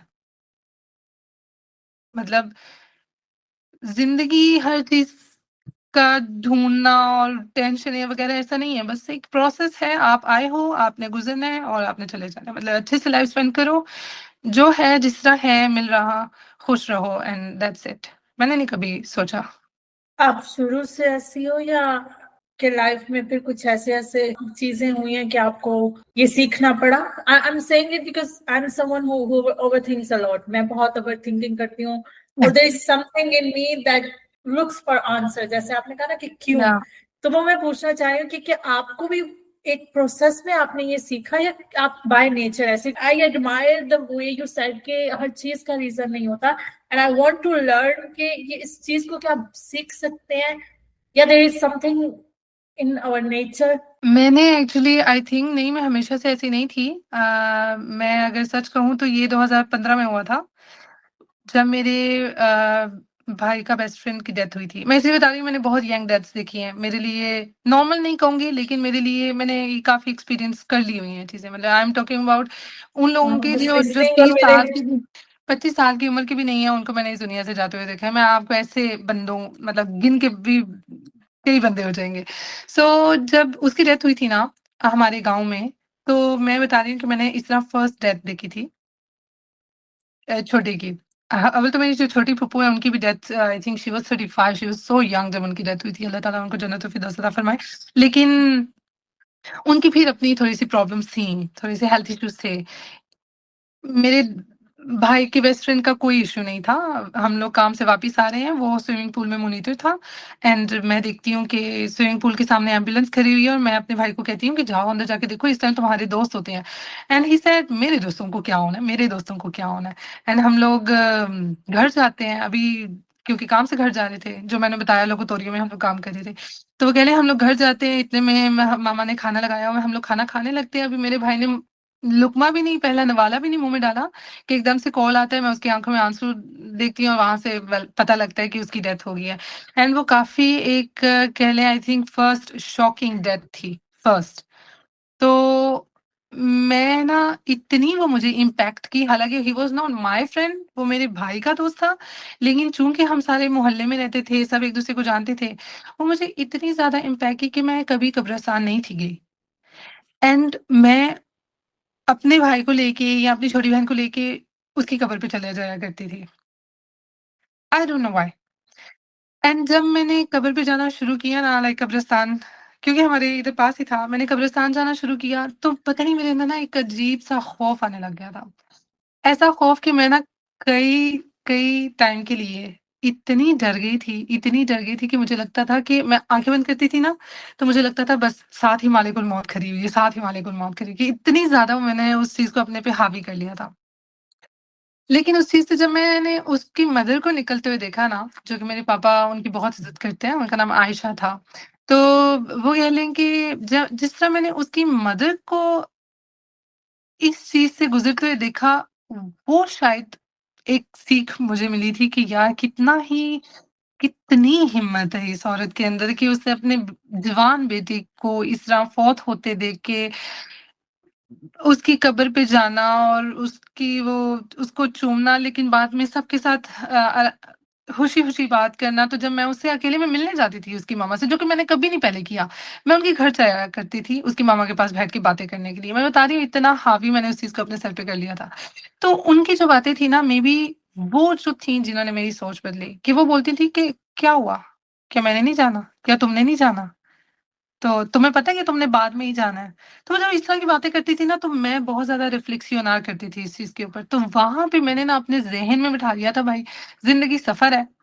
जैसा आप सोच रहे हो ज़रूरी नहीं कि वैसा होना है। इसलिए अल्लाह ताला ने जैसी भी लिख दिया ना, उसको एक्सेप्ट करो। हर चीज़ का। और दूसरा ये कि एक मैंने कोट पढ़ी थी कि जिस चीज़ को आप कंट्रोल नहीं कर सको ना, उसके बारे में स्ट्रेस लेना छोड़ दो। इस दाँत का कैंसर मैं कंट्रोल नहीं कर सकती। ना मैं अल्लाह माफ़ करे खुदा हूँ, ना मैं कोई डॉक्टर हूँ। तो मैं स्ट्रेस लेकर क्या करूँगी? दुःख दुःख एज़ अ मदर ऑब्वियसली है। एंड ट्रस्ट मी कि मैं बहुत हिम्मत सबके सामने दिखाती हूँ, लेकिन रातों को मैं अकेली बैठ के रो रही होती हूँ, क्योंकि ऑब्वियसली मैं वो चीज़ें सोच रही होती हूँ जो कि हो भी सकती हैं, नहीं भी हो सकती हैं। मैं अपने बेटे को उस बेड पे इमेजिन भी करती हूँ। कैसे आप अवॉइड कर सकते हो ऐसे इमेजिन करना। हालाँकि लोग बोलते हैं, "नहीं, नेगेटिव नहीं सोचा करो।" लेकिन बहुत ईज़ी होता है सबके लिए ये बातें करना। नहीं, ऐसे नहीं करना, वैसे नहीं करना। जिस पे बीतती है ना, उसको पता होता है कि उस पे क्या बीत रही है। इसीलिए मुझे ना मेरा दिल करता है कि मैं उन लोगों को बोलूँ, शट अप, नहीं नहीं इस चीज़ से गुज़रे हो तो मत बोलो। तो हाँ, दूसरा मैं क्रेडिट अपनी दोस्तों को भी देना चाहूँगी, जिन्होंने मेरे इस पूरे फ़ेज़ में, जब से ज़ंग का उन लोगों ने दिया स्वीकार किया था, उन्होंने मेरे से कॉन्स्टेंटमेंटे पूछा है, मुझे बुलाया है, मुझे उस चीज़ से निकाला है कि चलो आज आउटिंग कर लेते हैं, आज ये कर लेते हैं, आज वो कर लेते हैं। तो उनके साथ बैठती हूँ, खा, खा, खा, खा, ही, ही, ऐसे जैसे मेरी ज़िंदगी में कोई मसला ही नहीं है। तो वो कह लें कि वो जो डेथ थी मेरे भाई की दोस्त की, उसने वहाँ से मुझे बदल दिया था। और फिर ऐसा बदला कि मुझे लगता है मैं तो ढीठ हो गई हूँ। मैं बहुत ढीठ बंदी बन गई हूँ। अब आप उसको स्ट्रॉन्ग गर्ल का नाम ले लो, आप जिस चीज़ का नाम ले लो। The way you are talking about death, it's very inspiring, let's call it, और थोड़ा-सा ना हिम्मत देती है। बट क्योंकि मुझे लगता है कि ये एक ऐसी चीज़ है, ये डेथ के आपको हिला के रख देती है कहीं न कहीं से ना। आई don't no, I am not little not even a single day, बल्कि मैं ये भी नहीं बोलूँगी कि दिन में 1 दफ़ा, दिन में 2 दफ़ा, मैं हर एक्शन के टाइम ना इस चीज़ को अपने ज़हन में रखती हूँ। एंड मेरी किसी भी सर्कल को इस टॉपिक पे बात करना नहीं पसंद। इवन मेरे हस्बैंड को मैंने इंसिस्ट किया मेरे इस बारे में बात किया करो, क्योंकि मुझे अजीब लगता है कि कैसे तुम लोगों को ये वाली चीज़ नॉर्मल नहीं लगती, जो कि ज़िंदगी की सबसे बड़ी हकीकत है। आई टोटली अंडरस्टैंड, हर कोई डिफरेंट होता है। मेरे लिए नॉर्मल है उस बारे में बात करना, आपके लिए नॉर्मल नहीं होगी। आपसे मैं दिनों-दिन डेथ के बारे में बात कर सकती हूँ, और मेरे लिए डेथ ऑनेस्टली स्पीकिंग बहुत ही एक ब्यूटीफुल चीज़ है। आप मुझे अब साइको समझो, आप मुझे जो मर्ज़ी समझो, लेकिन मैं समझती हूँ कि जो मेरे इतने प्यारे लोग कहीं गए हैं ना, तो मुझे उदास नहीं होना चाहिए। वो जहाँ गए मैंने उधर जाना है, मैं उधर जाना चाहती हूँ।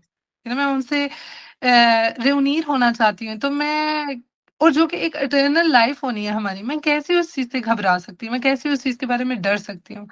तो मैंने बहुत स्टडी की, स्टडी मतलब अपने ऊपर कि किस तरह मुझे इस चीज़ को ना डील करना है और मैं एग्ज़ाम की बात नहीं कर रही, मैं ओवरऑल डेप्थ टर्म की बात कर रही हूँ।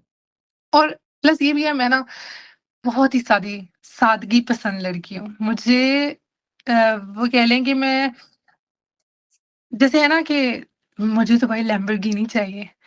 नहीं भाई मेरे पास आप एक सिविक भी दे दोगे ना तो उस सिविक ने भी उधर ही लेकर जाना है जिधर आपकी लैम्बोर्गिनी ने लेकर जाना है। मुझे ऑनेस्टली स्पीकिंग जो लोग all the time brands and money and ये वाली चीज़ें की बात करते हैं, अल्हम्दुलिल्लाह एक वेल्थी फैमिली से बिलॉन्ग करती हूँ। बट मैं उन लोगों से दूर रहती हूँ। क्योंकि मेरे लिए दुनिया की जो मटेरियल है एज़ लॉन्ग एज़ आपको पसंद है ना, आपको मेकअप पसंद है, आपको ब्रांड की चीज़ें पसंद है, good that's good for you. कि मुझे इन चीज़ों के बारे में बातें करना नहीं पसंद है क्योंकि ये बहुत ही मटेरियलिस्टिक चीज़ें हैं और मुझे ऐसे टॉपिक्स नहीं पसंद और फिर जो मुझे टॉपिक्स पसंद है वो अगलों को पसंद नहीं आते बात करने के लिए।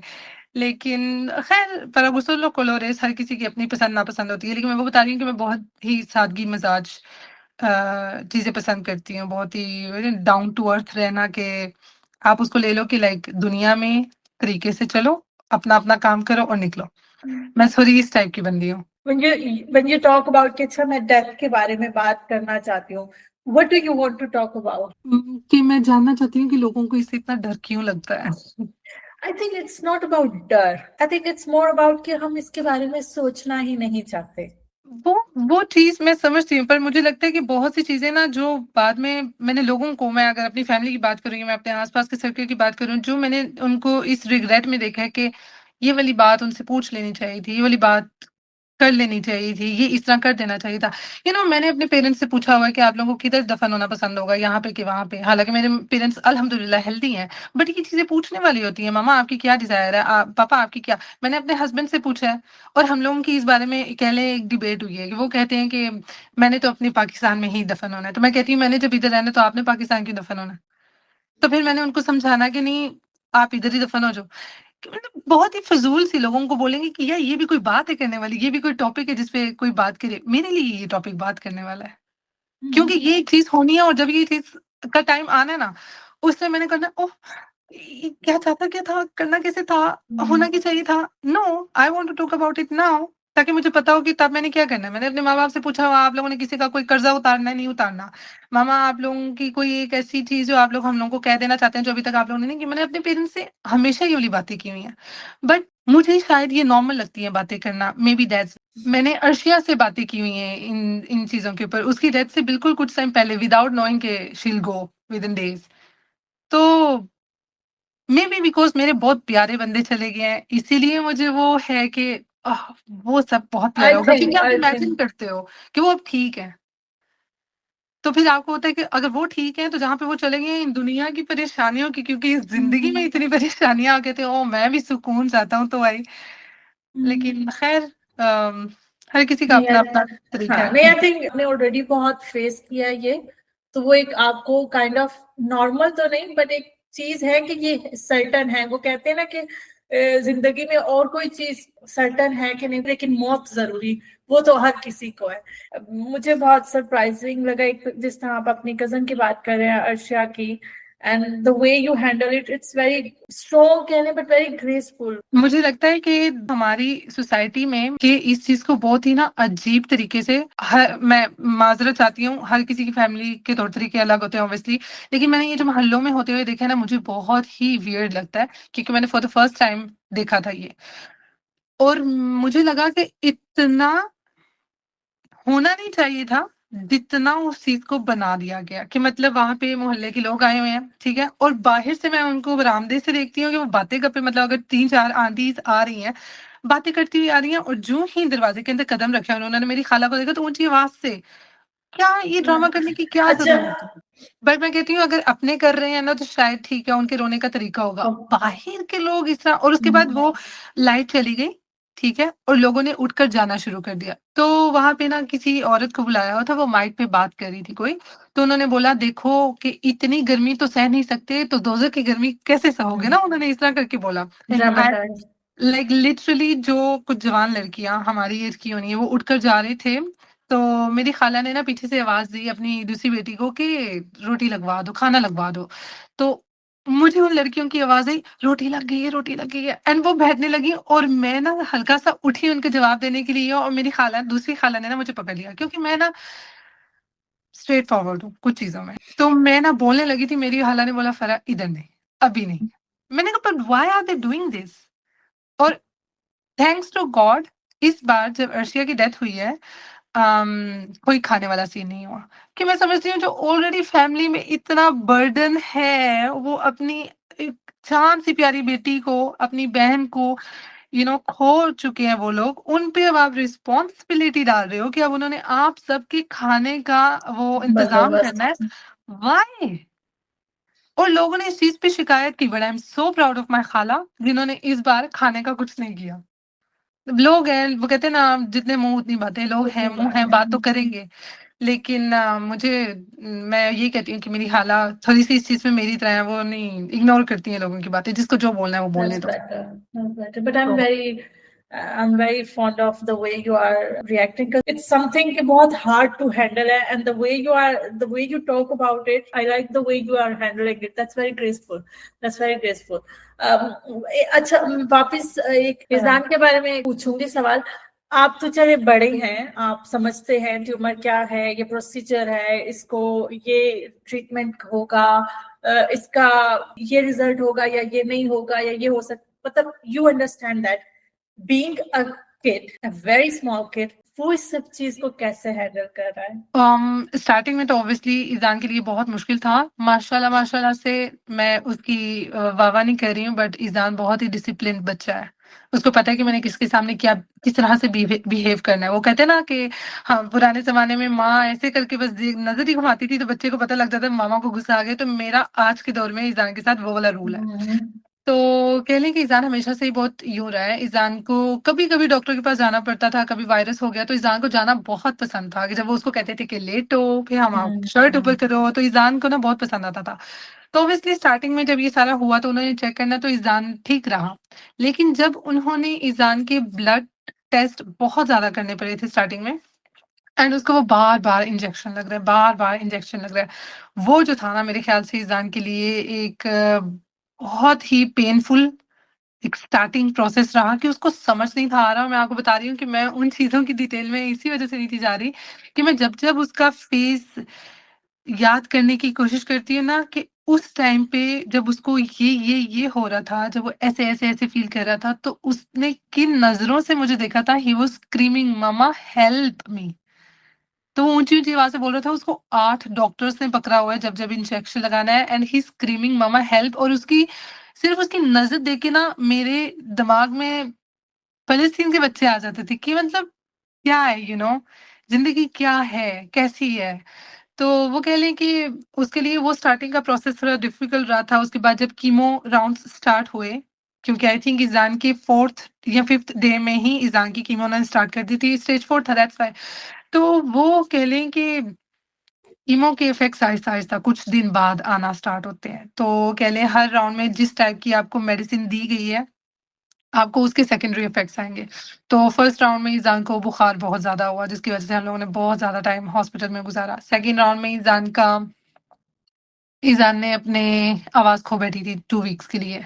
उसका क्योंकि ना छाले बन जाते हैं आपके कीमो की वज़ह से, तो मुँह से लेके पूरा पेट आपके लास्ट पॉइंट तक जो है आपके छाले ही छाले हैं। सो आपको कह लें कि अ, वॉशरूम में भी आपको पेन होता है, आपको स्वेलिंग करते हुए भी अपना ही सलीवा स्वेल करते हुए बहुत ज़्यादा पेन होता है कि आप चीखते हो। सो वो कह लें ये वाला प्रोसेस जो था उसको नहीं था समझ आता। थर्ड कीमो में उसने बहुत ज़्यादा उल्टियाँ की, इतना ज़्यादा उल्टियाँ की काफ़ी वेट भी लॉस हो गया था कि उसको ट्यूब लगानी पड़ी थी। तो वो बार-बार वॉमिटिंग की वज़ह से ट्यूब निकल जाना, हमने फिर उसको ट्यूब लगानी, फिर निकल जानी, फिर मतलब डेली बेसिस पे उसको 2 दफ़ा ट्यूब्स अंदर डल रही हैं, बाहर निकल रही हैं।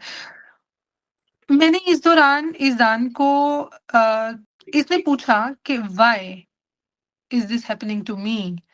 तो मैंने उसको बोला कि बेटा गुड सेल्स होते हैं, बैड सेल्स होते हैं, समटाइम्स बैड सेल्स ज़्यादा हो जाते हैं आपकी बॉडी में तो उनको ट्रीट करना पड़ता है।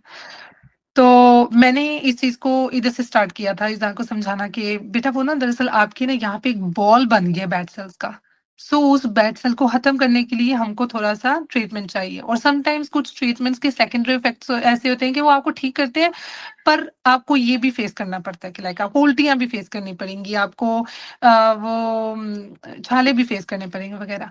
देन जब इस दाँत की सर्जरी थी, लेकिन आहिस्ता-आहिस्ता मैं सिंसियर हो गई थी एंड डॉक्टर्स वर शॉक्ड कि मैं एक 4 साल के बच्चे से, क्योंकि ईज़ान की जिस दिन सर्जरी थी, ईज़ान की उस दिन बर्थडे थी।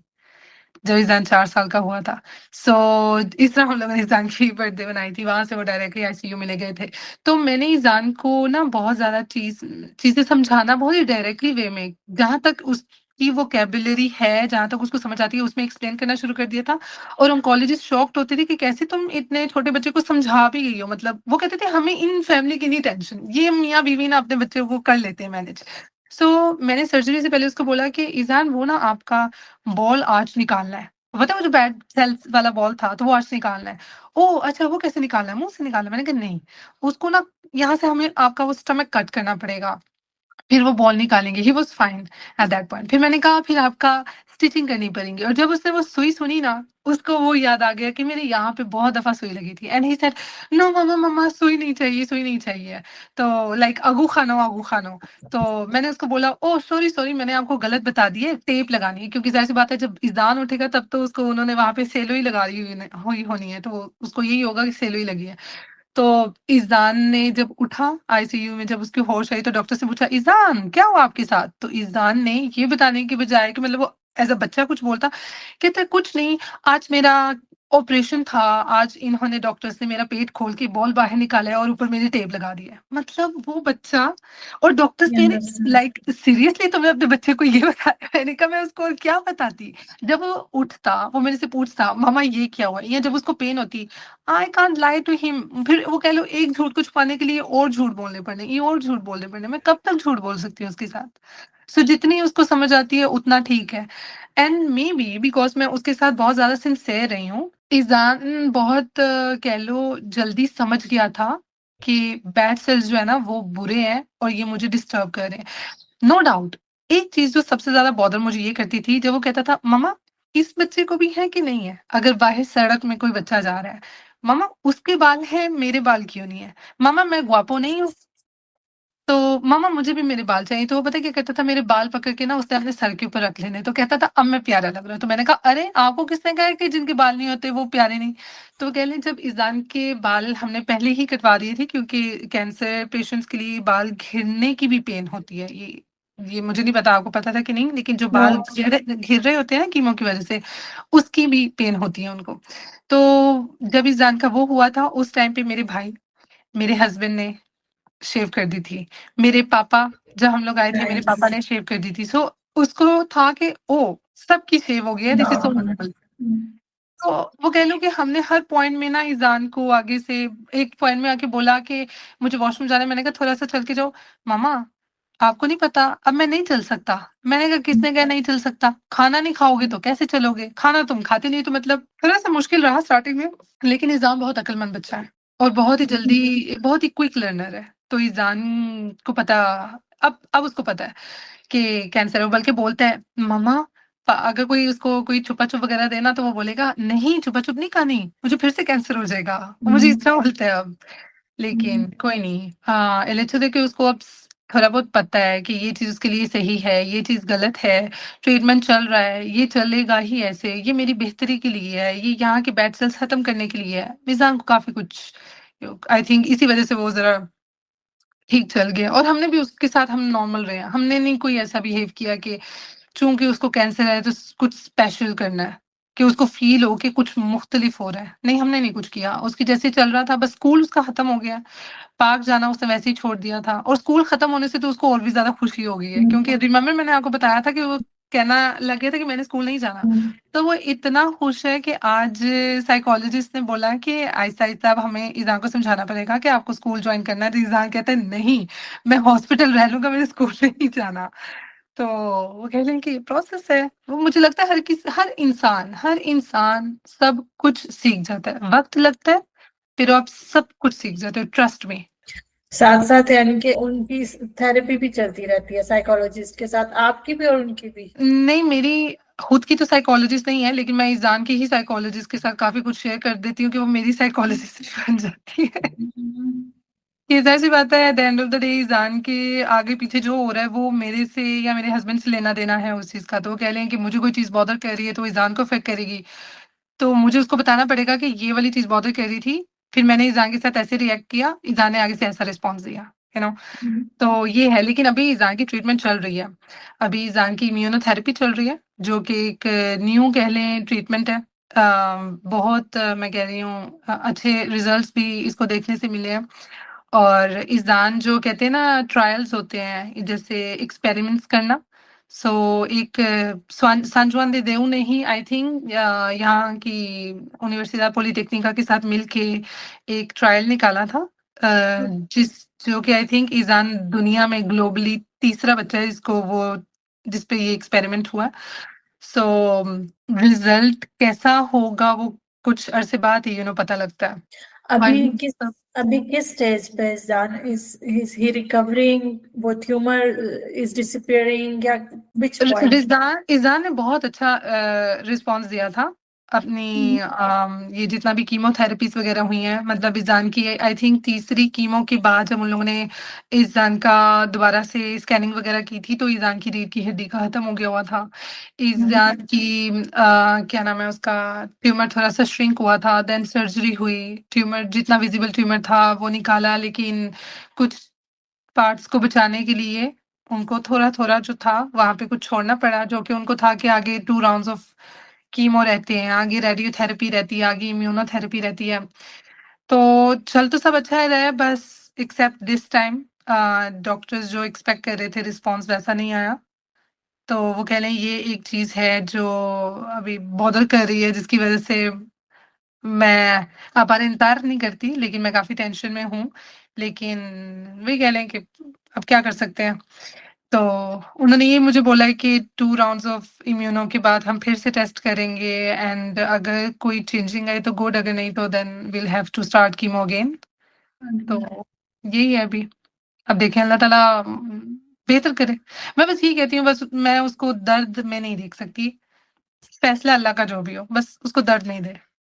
क्योंकि एक माँ के लिए बहुत, बहुत, बहुत ज़्यादा मुश्किल होता है अपनी औलाद को वो कहते हैं ना, बच्चा चलता घिर भी जाए, अगर उसके घुटने से खून निकलने लग गया है, तो माँ इतनी टेंशन में हो जाती है, या बच्चा घिर गया, उसके दाँत से खून निकलने लग गया है, तो माँ हलहला मचा देती है।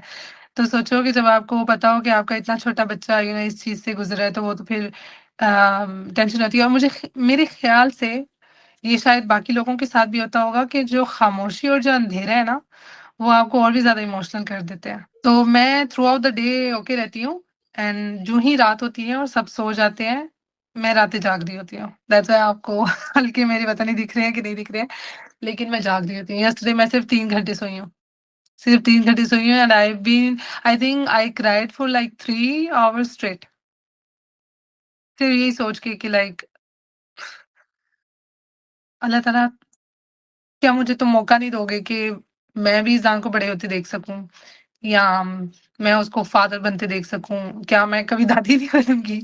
तो मैं हमेशा से 3 बच्चे चाहती थी, और इज़ान चूँकि वो मैं कह रही हूँ कि काफ़ी मुझे वो पीपीडी में भी रहना पड़ा, तो मैंने कहा भाई मुझे एक ही चाहिए, मुझे और नहीं चाहिए। और मैं हमेशा ये कहती थी अपनी दोस्तों से, जब वो मुझे कहते थे ना, वो दोस्त हैं जिनके ऑलरेडी 2-3 बच्चे हैं, तो मुझे कहते नहीं फराह दूसरा कर लो वगैरह, तो मैं कहती थी ओह नो! मैं तो नहीं दूसरा करने वाली, मैं क्यों दूसरा करूँगी वगैरह। एंड मुझे लगता है कि पहले वो एक चॉइस थी, अब अल्लाह ताला ने ना मेरे से वो चॉइस जैसे छीन ली है। अब तुम क्या करोगी? कि लाइक पहले मैं अपनी मर्ज़ी से नहीं थी चाहती, और अब मैं सोचती हूँ कि अगर इंसान को अल्लाह ना करे कुछ हो गया, तो जो एक है वो भी नहीं होगा। एंड मैं पहले कह रही थी कि मैं नहीं चाहती, तो तुम मुझे ऑब्लिगार कर रहे हो कि मैं इस बारे में सोचूँ, कि मुझे एक और करना है। लेकिन फिर मुझे वो भी डर आता है, और मैं बता रही हूँ ये वाली चीज़ें, इट्स वेरी ईज़ी टू से फरा ऐसा नहीं सोचो, ज़रूरी नहीं है कि सेकंड होगा तो ऐसा होगा। आई नो, मुझे ये सारी बातें पता है, लेकिन मैं ये बातें नहीं सुनना चाहती हूँ, क्योंकि मैं ये चीज़ o sea, primera persona मैं ये चीज़ फ़ील कर रही हूँ। सो ऑब्वियसली मेरे अंदर डर है कि अगर मेरी पहली औलाद को कुछ हो गया, और अगर मेरी दूसरी औलाद को भी कुछ हो गया, पता नहीं मैं एक्सप्लेन कर पा रही हूँ कि नहीं, कि वो एक खौफ है, जो कि पहले मुझे एक चॉइस लगती थी कि मेरी मर्ज़ी है, और मुझे ऐसा लगता है कि अल्लाह ताला ने मेरे सामने एक ऐसा लेसन दिया है, ये तुम्हारी मर्ज़ी नहीं है, ये मेरी मर्ज़ी है, एंड होगा वही जो मेरी मर्ज़ी है। देन आई एक्सेप्टेड, ठीक है, जो तुम्हारी मर्ज़ी है तो फिर तुम्हारी मर्ज़ी है। मैं भी तुम्हारी ही मर्ज़ी हूँ, तो और कोई ऑप्शन बचता नहीं। लेकिन ये है कि मेरी रातें आसान नहीं जाती हैं। तो कल जब मुझे एकदम से अटैक आया था, I literally wanted to talk to someone, कि मैं चिल्ला-चिल्ला के किसी के सामने रोऊँ, लेकिन पता है क्या है, मेरे से नहीं होता। ये वाली चीज़ें मेरी दोस्तें इतना नापसंद करती हैं मेरी, मैं नहीं टूट सकती किसी के सामने, मैं नहीं रो सकती किसी के सामने, मैं अपनी पेरेंट्स के सामने नहीं रोई हूँ, मैं अपने इन-लॉज़ के सामने नहीं रोई हूँ। हाँ, मैं ईज़ान के सामने रोई हूँ, और उसने मेरे से पूछा भी है कि मम्मा क्यों रोई हो? एंड मैंने उसको बताया भी है कि मुझे डर लगता है कि अगर अर्शिया जिधर चली गई है, अगर आप उधर चले जाओगे, तो मुझे कितना टाइम लगेगा उधर आने में। तो टूटती हूँ, मसला ये है कि मैं ना बहुत ही ढीठ-मिट्टी हूँ कि मेरे आँसू नहीं निकलते उस तरह। हालाँकि नो डाउट मेरे सामने कोई भी इमोशनल मूवी लगा दो तो मैं ऐसे रोने लग जाऊँगी, या अगर तुम मेरे सामने रो रही हो तो मैं ऐसे रोने लग जाऊँगी। बट ये चीज़ पे मुझे ना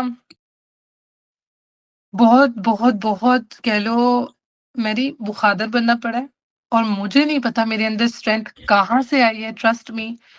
और मैं अल्लाह का शुक्र करती हूँ कि अल्लाह ताला ने जिधर ये परेशानी में डाला है ना, अल्लाह ताला ने उससे लड़ने की उससे ज़्यादा हिम्मत दिया है।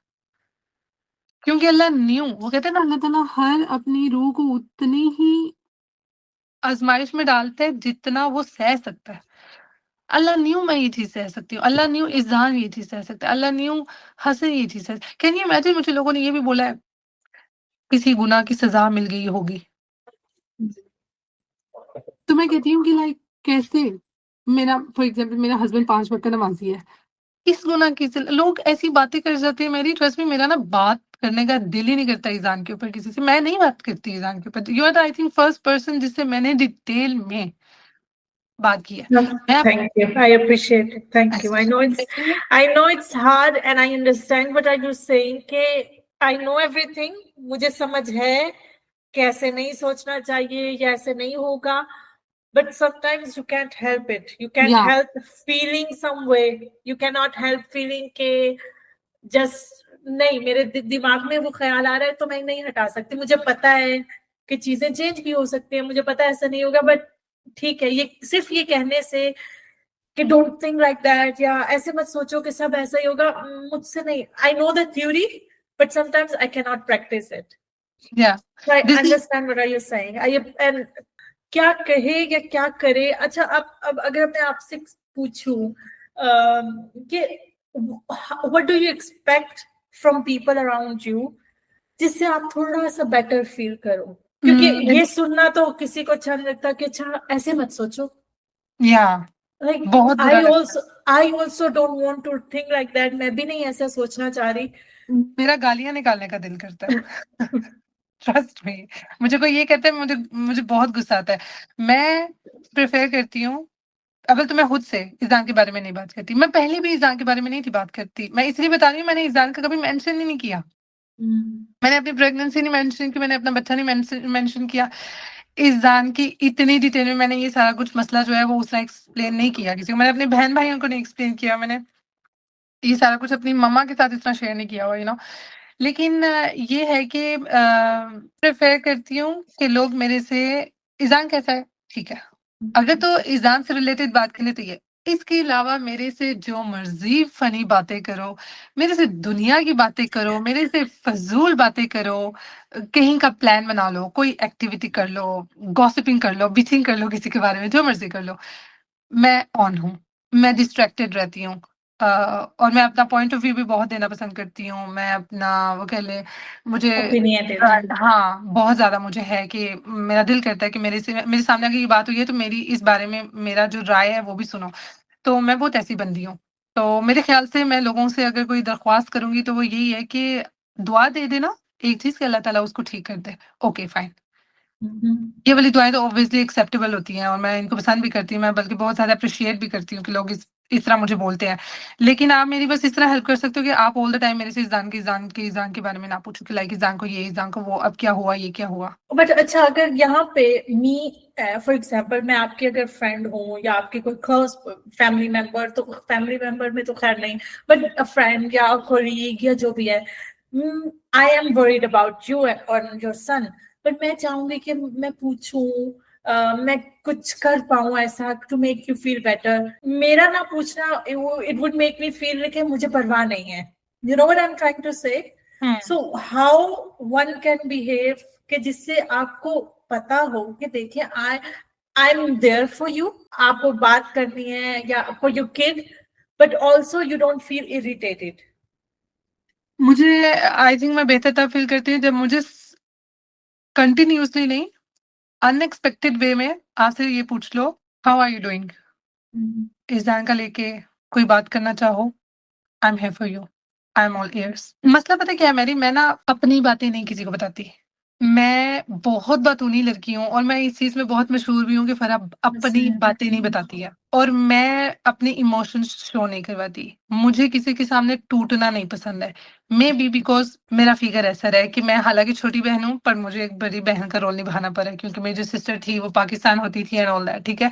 तो मेबी बिकॉज़ मुझे रहना ऐसे पड़ा ना, टूटना नहीं है, मैं इतनी वो हो गई हूँ उस चीज़ में कि मुझे ये वाली चीज़ भी ऐसे लगता है कि मैं टूटना चाहूँ भी तो मैं टूट नहीं पाती और अगर मैं किसी के सामने टूट जाऊँ तो बाद में मैं रिग्रेट करती हूँ कि इसने मुझे उस वीक हालत में देख लिया है जिसमें मैं नहीं चाहती कि मुझे कोई देखे।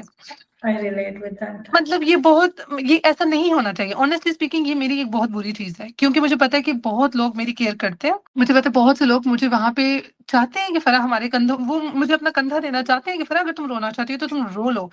मसला ये है कि मैं ना खुल के रो नहीं पाती हूँ और बाद में शायद इसी वज़ह से मैं रातों को बैठ के रोती हूँ, कि अगर मुझे कोई कंधे मिलके मैं रो लिया करूँ ना, मेबी फिर रातों को मैं थोड़ा-सा बेहतर फ़ील करूँ। But yes. चूँकि मैं ऐसी नहीं हूँ, चूँकि मैं हमेशा हर किसी के सामने बहुत ही अरे फराह तो सब कर लेती है, अरे मैं तो ऐसी हूँ, अरे मुझे तो कोई मसले नहीं है।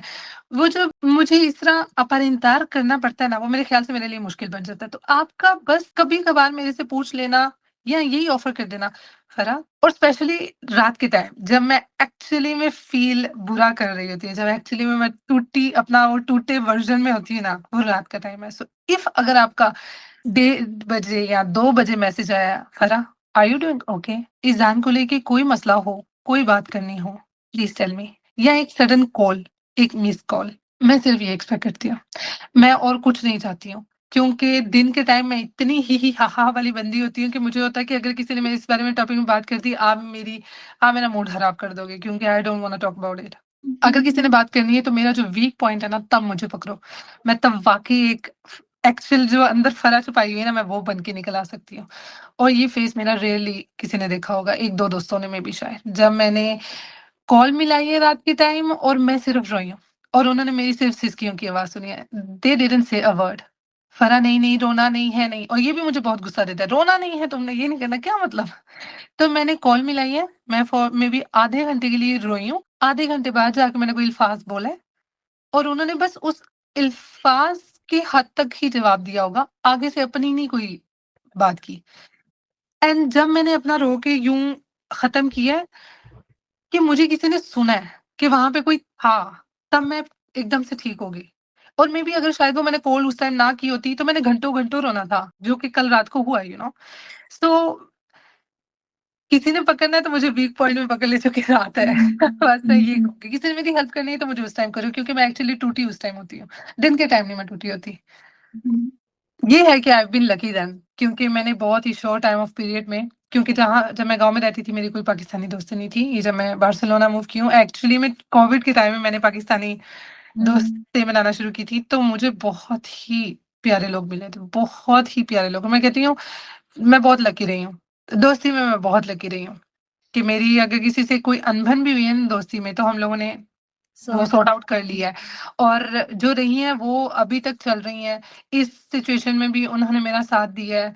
तो नहीं, ये तो है कि मैं बहुत लकी हूँ। लेकिन मसला ये है कि you have to be very, very close या क्लोज़ भी नहीं मैं बोलूँगी क्योंकि आई थिंक मैंने इवन एक ऐसे भी बंदे से बात की है जिससे मेरी दोस्ती को शायद साल हुआ होगा, जिसके सामने मैं इस तरह टूट के रोई हूँ। मेरे ख्याल से मुझे सामने वाले का लेवल देखना पड़ता है, इसका लेवल मेरे से मैच कर रहा है, ये मेरी उस चीज़ को समझ सकेगा, जो कि मुझे पता है सारे समझ सकते हैं, फिर एक वो स्पेशल कनेक्शन आपको चाहिए होता है ना, I agree. वो हर किसी के साथ आपका नहीं बनता। I understand that. You can बिल्कुल। sense that. Thank you. खैर फरा, मैं आपका वो टाइम नहीं लूंगी। बहुत बहुत शुक्रिया, नहीं, बहुत शुक्रिया शुक्रिया। आपका सुनने के अभी लिए। मैं गुड बाय कह रही हूँ, लेकिन your strength is truly truly inspiring. जिस थैंक सबर यू। से और हौसले से के साथ आप ये लाइफ गुजार रही हैं, ये सफर गुजार रही हैं, वो हिम्मत, मतलब ये हिम्मत आप कहाँ से ला रही हैं, I can not even begin to understand. दिल से आपके लिए, इस दान के लिए दुआ है, स्ट्रेंथ, हीलिंग। आई होप वो बहुत जल्द रिकवर करे और पहले की तरह वो दोबारा से आपके साथ इंशाल्लाह इंशाल्लाह। I'm hoping for the better days ahead. And thank you so much. I swear to God, I'm Thank so you too. lucky that people can come and talk like this, and especially इस तरह के moments जो बोलते हुए भी, मैं तो एक ऐसी बंदी हूँ कि मैं तो वही बता रही हूँ कि मुझे तो बोलते हुए, मुझे सुनते हुए मैंने पता नहीं कैसे कंट्रोल किया। I am very grateful, I am very grateful नहीं, ऑनेस्टली। थैंक्स टू यू इतना टाइम से सुनने के लिए और उन चीज़ों को समझने के आई लिए कैन, और बहुत मैं जो अभी कि 2 घंटे और सुन सकती हूँ, बट आई अंडरस्टैंड कि इतना आसान नहीं है।